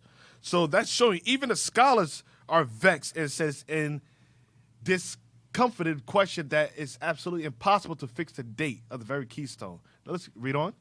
A period of nearly 3,000 years, while the data from which the chronology is compiled is altogether untrustworthy. Mr. Poole assures us that Manetho's list is in a very corrupt condition. Manetho's list is very corrupt condition. That's why nobody could really get the timeline or the chronology of ancient Egypt. And this to the point, like I said, I'm going to go in a second. I'm not going to go too far in depth. I'll let you know what I'm talking about. But Manetho was during, like I said, the Greek Empire. He was a librarian in Alexandria under Ptolemaic dynasty. So the Greeks are the authors of confusion. That's why this is evils will multiply in the earth. That's a part of the evil, creating confusion. Babylon, land of confusion. They corrupt everything. They're a virus. Everything they touch, they infect. So now, let's go to Genesis chapter 12, verse 10. I want my next book, Josephus. Make sure everybody that you have Josephus. Now, not everything is 100%. Like I said, we do make sure anytime we read the books, we filter it through the Bible. It has to. If it's not filtered to the Bible, then it can't be substantiated. Genesis 12, verse 10. Genesis chapter 12, verse 10. And there was a famine in the land, and Abram went down into Egypt to sojourn there. For the famine was grievous in the land. And it came to pass, when he was come near to enter into Egypt, that he said unto Sarai his wife, Behold now, I know that thou art a fair woman to look upon. Therefore it shall come to pass, when the Egyptians shall see thee, that they shall say, This is his wife, and they will kill me, but they will save thee alive. Verse 13, say, I pray thee, thou art my sister, that it may be well with me for thy sake, and my soul shall live because of thee. And it came to pass that when Abram was come into Egypt, the Egyptians beheld the woman, that she was very fair. The princes also of Pharaoh saw her, and commended her before Pharaoh, and the woman was taken into Pharaoh's house. So, like I said, you can read the rest of the history. I'm not going to go all the way into it, but the reason I wanted to point that out, Abraham's first ascent into Egypt because of the famine. So we always sought refuge in Egypt because they were the biggest empire during that time period, and they sought refuge for food, for storage. All right, so Abraham went into Egypt. Let's go to Josephus, show you some of the records that he obtained throughout history concerning Abraham and when he went into Egypt. Because people will say that Egypt is the foundation or the fountain of knowledge. From Egypt comes the Dogons and all of them. From Egypt comes arithmetic, science, mathematics, astronomy, everything comes from Egypt. You have the Kemetic or the Kemetic community always glorify Egypt for their, like I said, the Greeks to Esau is the civilization or one of the great civilization of all nations. Now to black people, Egypt is one of the great civilizations of all nations. So the Kemetic community glorifies ancient Egyptian civilization because of that, and they said these are the most wisest people on earth. But we're going to hit you to something what Josephus recorded. Let's read that. Josephus. For whereas the Egyptians were formerly addicted to different customs and despised. Next page.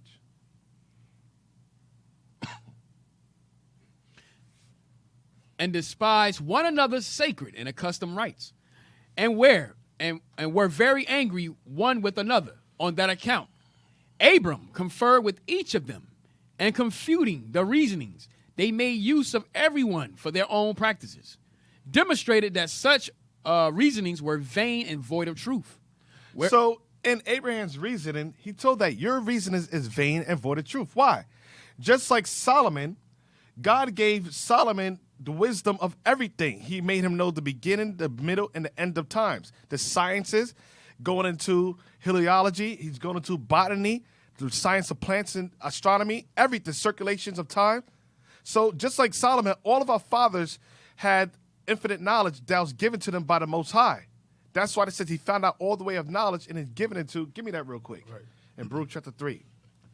And it's showing you the wisdom that was passed down to Solomon.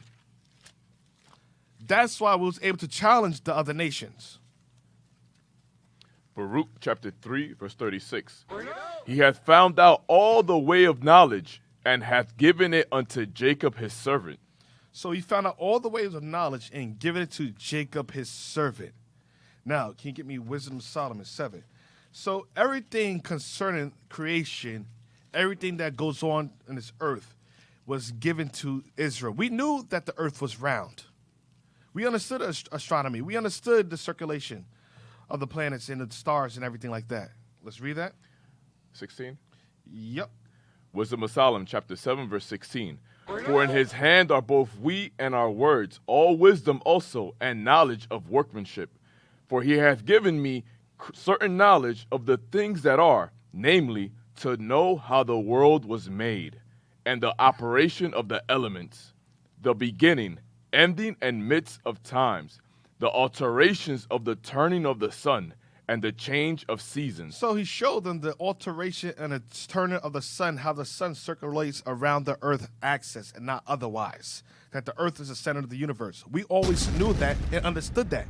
It's always been documented and recorded in our writings. We understood the alterations and the turning of the suns as well as the seasons. That there's 4 seasons. The Bible records that. That's why our high holy days are all seasonal, based upon the moon. That's right. Go on. The circuits of years and the positions of stars. We understood the circuits of years as well as the positions of stars.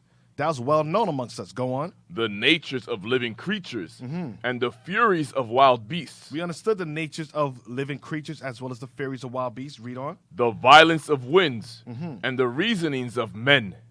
The diversities of plants. Psychology, botany. Go on. and the virtues of roots. Read. And all such things as are either secret or manifest, them I know. So now let's go back. So we have knowledge of all things. That's why Abraham was able to counteract their argument, saying that, yo, no, your reasoning and your knowledge is foolish. Because we understood God gave us everything. He found out all the ways of knowledge and gave it to Jacob. Now let's go on. Whereupon he was admired by them in those conferences as a very wise man, and one of the great sagacity when he discoursed on any subject he undertook. And this not only in understanding it, but in persuading other men also to assent to him. So we don't have a full, well-rounded picture of Abraham, but that's why Josephus, he said, no, listen, most sides go too in depth, but we know the character of Abraham and that he was a friend of God. So think about it. Abraham is a friend of God. You think that God wasn't communicating these things to him? You think God was not only, that Solomon was the only one that was communicating all the ways of knowledge and wisdom that was given to him, the circuits of time, the alterations of seasons, the suns, the circuits of the stars, the roots, the plants, all that, the psychology of men, the intent, the deep intent of men, the theories of animals and wild beasts. You think Abraham didn't know that? He was the father of nations. So Abraham, you look at it, he was participating in a debate. And he was able to wow and overthrow everybody with his wisdom and knowledge. And that's why the scriptures in Deuteronomy says this should be what? Get me that real quick. In Deuteronomy chapter 4. 4 and 6. Mm-hmm. Deuteronomy chapter 4. Verse 6, yep. right? Yep. Verse 6. Keep therefore and do them, for this is your wisdom and your understanding in the sight of the nations, which shall hear all these statutes and say, surely this is a great nation. This great nation is a wise and understanding people. So that's why it says Abraham was wise. Because why? God gave us all the wisdom. He found out the knowledge and wisdom and gave it to Israel. Now let's go on. He communicated to them arithmetic. But I thought the Egyptians were the beginners or the originators of arithmetic, mathematics, your science. Go on. And delivered to them the science of astronomy. Delivered unto the Egyptians the arithmetic as well as the science of astronomy. We understood that. The difference is understanding, we didn't worship it. What we understand, we don't worship because we understand that God is better than the things he created. He's above these things. The other nations didn't understand, so they made idols and gods out of stars, the sun, the moons, the planets. And today you women practice astrology. What's your sign? I'm a Taurus. I'm a Sagittarius. I'm a Cancer, sister. Oh, we're made to be together. Oh, you're this person. Go on. Yeah, Cap. Hey, this is heavy because the book records the evidence of exactly what you're saying. Abraham was a friend of God, right? Could we just get Genesis 1, Yes, verse sir. 14 real quick? Yes, sir. To show you this was the astrology. God communicated this with Abraham. Abraham knew what was going on. God made him see the times. Read that. Yes, sir. Genesis chapter 1, verse 14. And God said, let there be lights in the firmament of the heaven to divide the day from the night, and let them be for signs and for seasons and for days and years. So that's your astronomy right there. God already had that in place. We understood that came from our God. Exactly. The Egyptians did not acknowledge our God. They had their own gods. Yep. Yes, just to back up further about the wisdom that the Most High gave us, get Daniel, book of Daniel, chapter 1, verse, you start at verse 3. Daniel 1 and 3. Yeah. Daniel chapter 1, verse 3. And the king spake unto Ashpenaz, the master of his eunuchs, that he should bring certain of the children of Israel and of the king's seed and of the princes. Right, so this is during the Babylonian captivity when they took us, brought us into Babylon. So what happened was the king of Babylon, King Nebuchadnezzar, he took some of the king's seed. Go ahead. Children in whom was no blemish. Children beautiful, no blemish. Right. Ruddy. Go ahead. But well favored. But good looking. Read. And skillful in all wisdom. Skillful in what? In all wisdom. Skillful in all wisdom. Read on. And cunning in knowledge. Cunning in knowledge. Skillful in knowledge. Read. And understanding science. And understanding science. This is Daniel, Meshach, Abednego, Shadrach.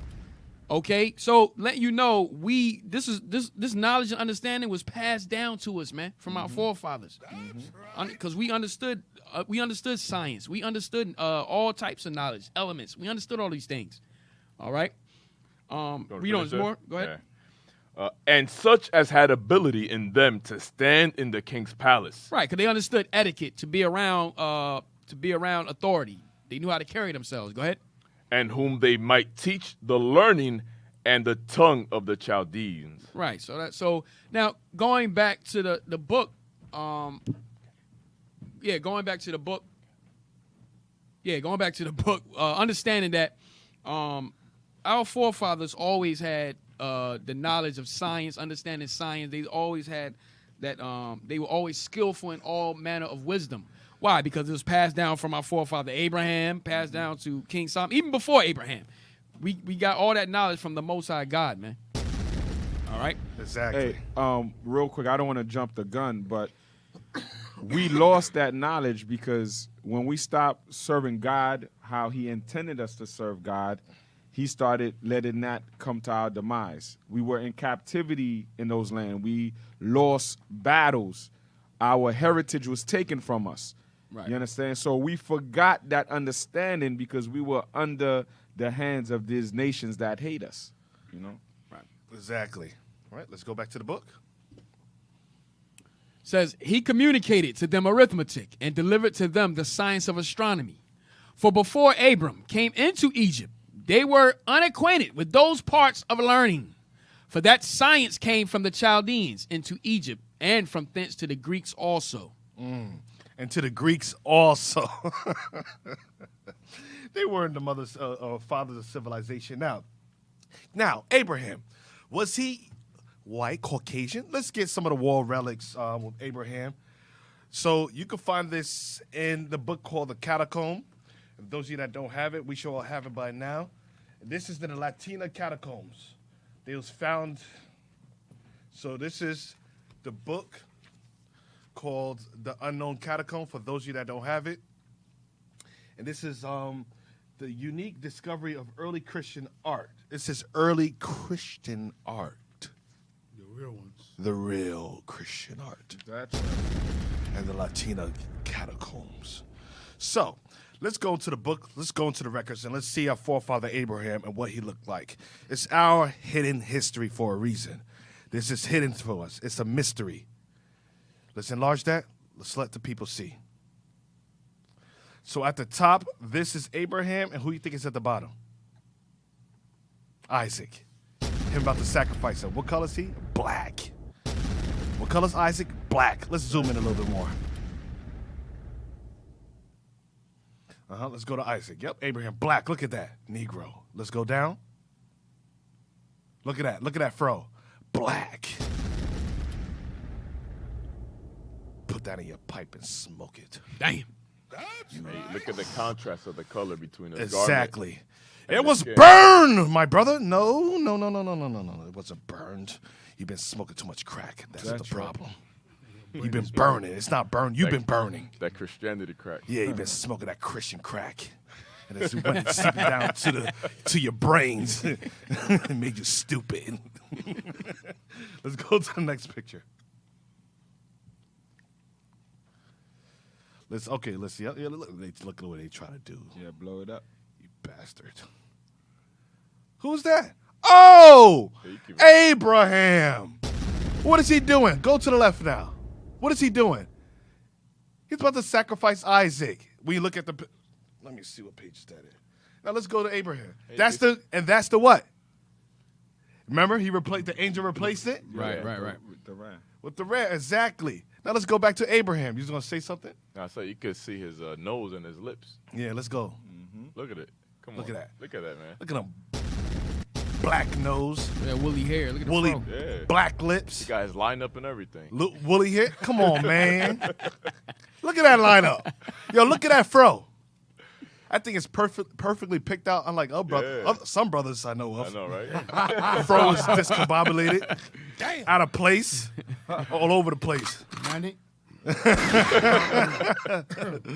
Look at that. Black.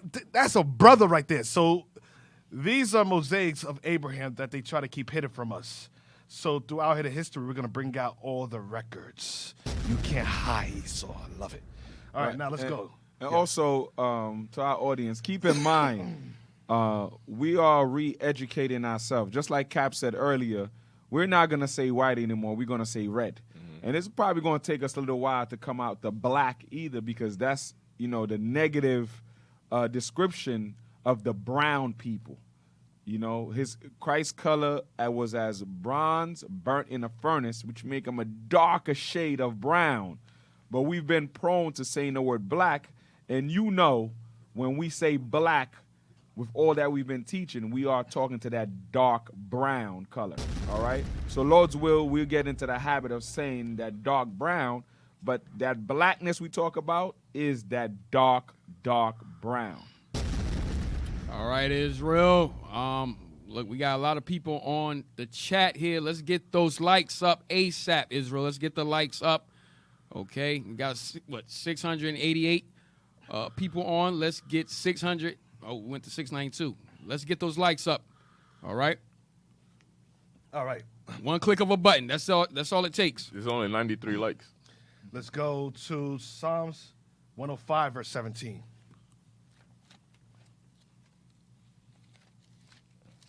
Psalms chapter 105, verse 17. He sent a man before them, even Joseph, who was sold for a servant, whose feet they hurt with fetters. He was laid in iron, until the time that his word came. The word of the Lord tried him. The king sent and loosed him, even the ruler of the people, and let him go free. He made him lord of his house and ruler of all his substance, to bind his princes at his pleasure, and teach his senators wisdom. And teaches what? Senators wisdom. So now we're having two different accounts. The first count, Abraham taught all the Egyptians arithmetic, science, the science of astrology, reasoning, and monotheism. So think about it. He taught their senators wisdom. Don't you see what's happening right now? From Abraham to Joseph, down to the lineage, even from Moses. So there's always been a connection with our fathers and the wisdom that they always were known for, and them sharing the information all throughout time. We have always known to be a wise and understanding people. So Joseph likewise taught the senators wisdom. Can we get to Joseph? Now, what did Joseph look like? Now, one thing is, like we were saying earlier, it's a little bit difficult to find out the records whether or not. They say that, how do you know Joseph exists? Can you show us any type of archaeological or scholarly proof, any type of evidence or war relics showing that Joseph lived in Egypt? Now, because of the timeline, like I was saying, there is one person, one viceroy that was second in command under Egypt that I'm not going to give you the name because, like I said, we don't want to look too deep into things because of the timeline, and people can argue or refute it. So we're just going to put it like this. There was one recorded documented history on the stones. I'm not going to say what stone it is again.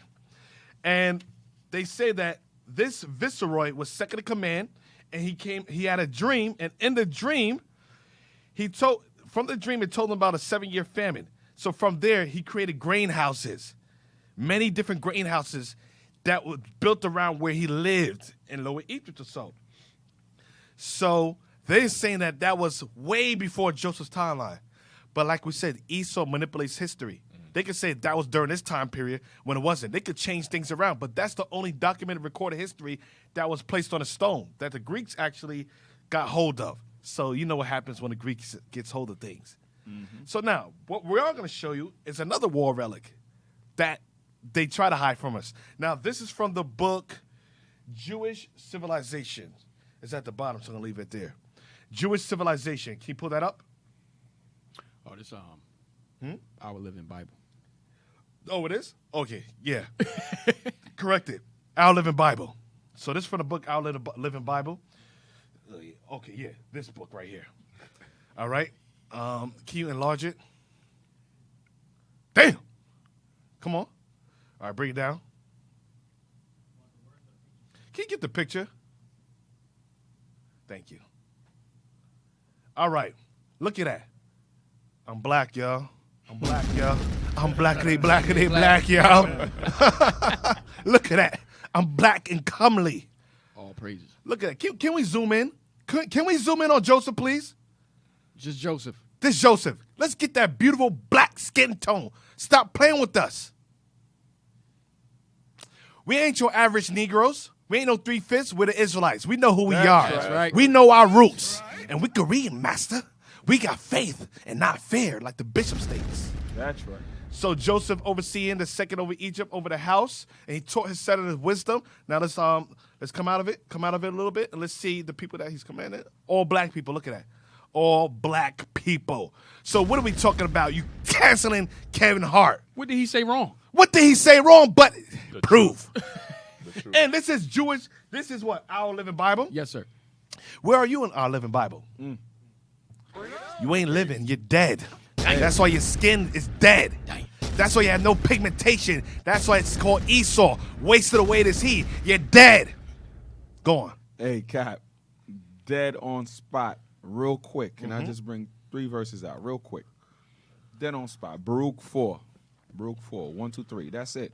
Our Living Bible. We seen these images in Our Living Bible, and we have the book of life. And what does it say? Baruch chapter 4, verse 1. This is the book of the commandments of God, and the law that endureth forever. Right. All they that keep it shall come to life. That's what we're seeing right now.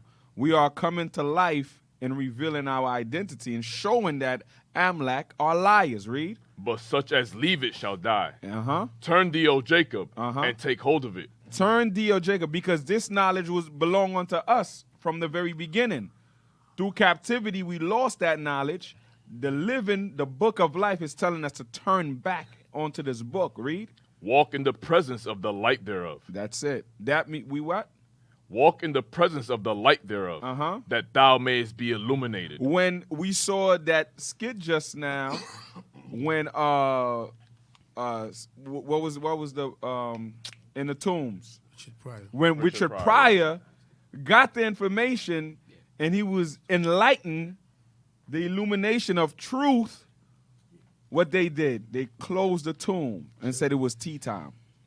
That's what we seen right now. They said get the bulldozer. Get the bulldozer. Damn. Leave that nigga in there. Yeah, kill him too. Because he's coming to life. He's coming back to life. Why? Because he's in that book. Right. Because they don't want this history to get out, man. They don't want you to know that you the God, you the top G's of the earth. That's right. They don't want you to know that. And just like in Florida, Deacon Malachi spoke on it yesterday. In Florida, they passed a law that the governor of Florida passed a law. They don't want no black history coming out in the school system now. Yep. So this is what we up against, man. Either that, or they say that we came here to look for jobs from Africa. Right. Migrated. Yeah. No black history, but transgender all over the place can be pushed. Right? Exactly. The hell is this? So now, can we read it to the right? Can we read to the right? Just in case people say we're lying. So Joseph found favor in his sight and attended him, and he made him overseer of his house. The blessing of the Lord was upon all that he had in his house and field. Black people, and don't get angry at us. Don't get mad. Your scholar's the one that documented it. Listen, I can't afford the ticket to Egypt. Right. So I didn't make this up. I didn't take a picture and say this is Joseph. I can't afford the printer company press to print out these images and the wording. Your people did that. Blame yourself. That's it. God says he will allow his tongue to fall upon their own self. Right. You're going to tell on yourself. You're going to tell and reveal, because you thought that we weren't going to go into the libraries, into the Jewish civilization section. You didn't think we was going to do that. Right. Now, let's get Genesis chapter 42, verse 6. Genesis chapter 42, verse 6. And Joseph was the governor over the land, and He it was that sold to all the people of the land. And Joseph's brethren came and bowed down themselves before him with their faces to the earth. And Joseph saw his brethren, and he knew them, but made himself strange unto them, and spake roughly unto them. And he said unto them, Whence come ye? And they said, From the land of Canaan to buy food.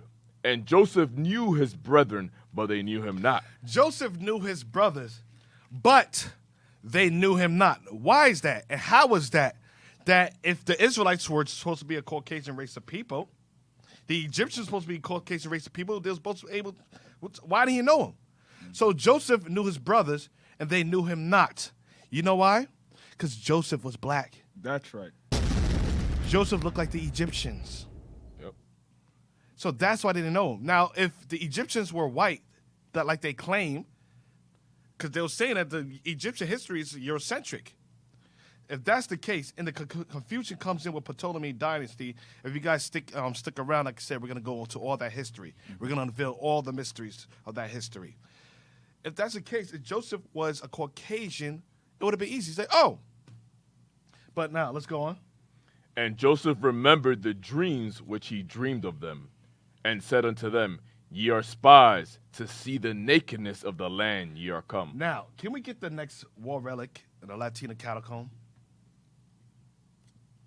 Can you zoom in at the bottom? Then we're going to go to the top. Go on. Joseph talking with his brothers in Egypt. So Joseph talking to his brothers in Egypt. Let's go down. Let's go down.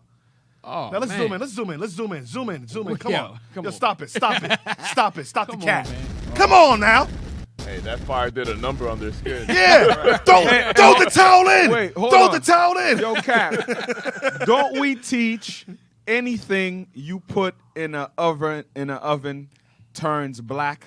So if this was burned, how come the garment is not black? Right. Hey, So you mean that thing was burnt and only the faces, the appearance of the skin got burnt and turned black? Just the surrounding wall. Yeah, the devil's alive. That's like brass burned in the furnace. Look at his hair. Look at his hair. That's a fro. It's not falling down to the shoulder. Exactly. It's not falling down. It's standing up. Kinky. Negro hair. Black. Now, minimize it. Now let's go to, it says Joseph was talking to his brothers. Gravity-defying hair. Exactly. Now go down. Zoom in. Oh, come on. Zoom in. Come on. Woo-hoo-hoo. That's Manny. Come on. That's Manny right there. Swarte Oh, Pete. snap. Officer Manny in the front. Look at that. Black. Wait. Hey, can you zoom in with the, do you have the magnifying glass? Huh? Oh, Lord. Can you download the app for that? All right, go. Look, can you point the arrow? Look at that. Bruh, that's a Negro. Look at the nose, the eyes, the hair, the brows. Let's go over. Go to the next person. Next person. It's hard to see that. Look at that. All of them. All of them. Every single one of them. Clear, distinctive Negro traits. Somebody Undeniable. And his uncle. Somebody on the comment said the fire is selective. Right. Hey, when Christ come back, it sure will be. Yep, Hey. it will be selected. They took you know what it is? They say, well, the fire that came and burned the wall relics, that's the fire from Wisdom of Solomon. The fire that didn't melt ice. That's the fire. It forgot his nature, right? Yeah, right? It forgot his nature. All right. Now, let's go to Exodus 1, verse 1. And like I said, there's a lot that we want to go. There's a lot more. Oh, yeah. So we're going to, like I said, we're going to come to a little bit of a conclusion because, like I said, we're going to start the next chapter next week. Exodus chapter 1, verse 1. Now these are the names of the children of Israel, which came into Egypt. Every man and his household came with Jacob. Reuben, Simeon, Levi, and Judah. Issachar, Zebulun, and Benjamin. Dan and Naphtali. Gad and Asher. And all the souls that came out of the loins of Jacob were 70 souls, for Joseph was in Egypt already. And Joseph died, and all his brethren, and all that generation. And the children of Israel were fruitful and increased abundantly, and multiplied, and waxed exceeding mighty. And the land was filled with them. All right, let's get the next image. So now this is us, like I said, making Joseph was already there. Once there was a famine in the land, we migrated to the land of Egypt. and we were placed in the land of Goshen. So now this is the great migration from Israel to Egypt. Can we zoom in? Like I said, once again, this from the Latina catacomb and the unknown catacomb. Early Christian discovery. Zoom in more. So this is us making our appearance. Now, is there any, okay, actually, let's go to the words first before we get into the details of the picture. Okay, zoom. Okay, now go to the right. Let's see what this image is, just in case people think we just made this up. Let's see. Going to the right. Come on. That's good. That's good. That's the very top. Go to the very top. It's cut off. Let's see. Is that one I want? Go down. Go down. Wait. Stop. The intersection of B curls it and yeah, that's it. That's it. Yeah. All right. That's what you're looking for? I think. Since bringing his children into Egypt. Yeah. Mm-hmm. In the intersection B of the Arcosalium and the Lunet is Jacob bringing the children of Israel into Egypt. Is Jacob doing what? Bringing the children of Israel into Egypt.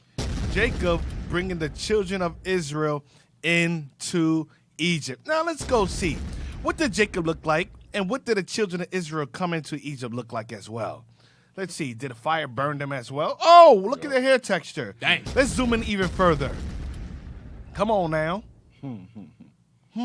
What is that? Wow. Dark-skinned, woolly hair Negroes. Now let's go. Migrate upwards. Let's go up. Go. Keep going. Yeah, come on. Right there. Yeah, zoom in.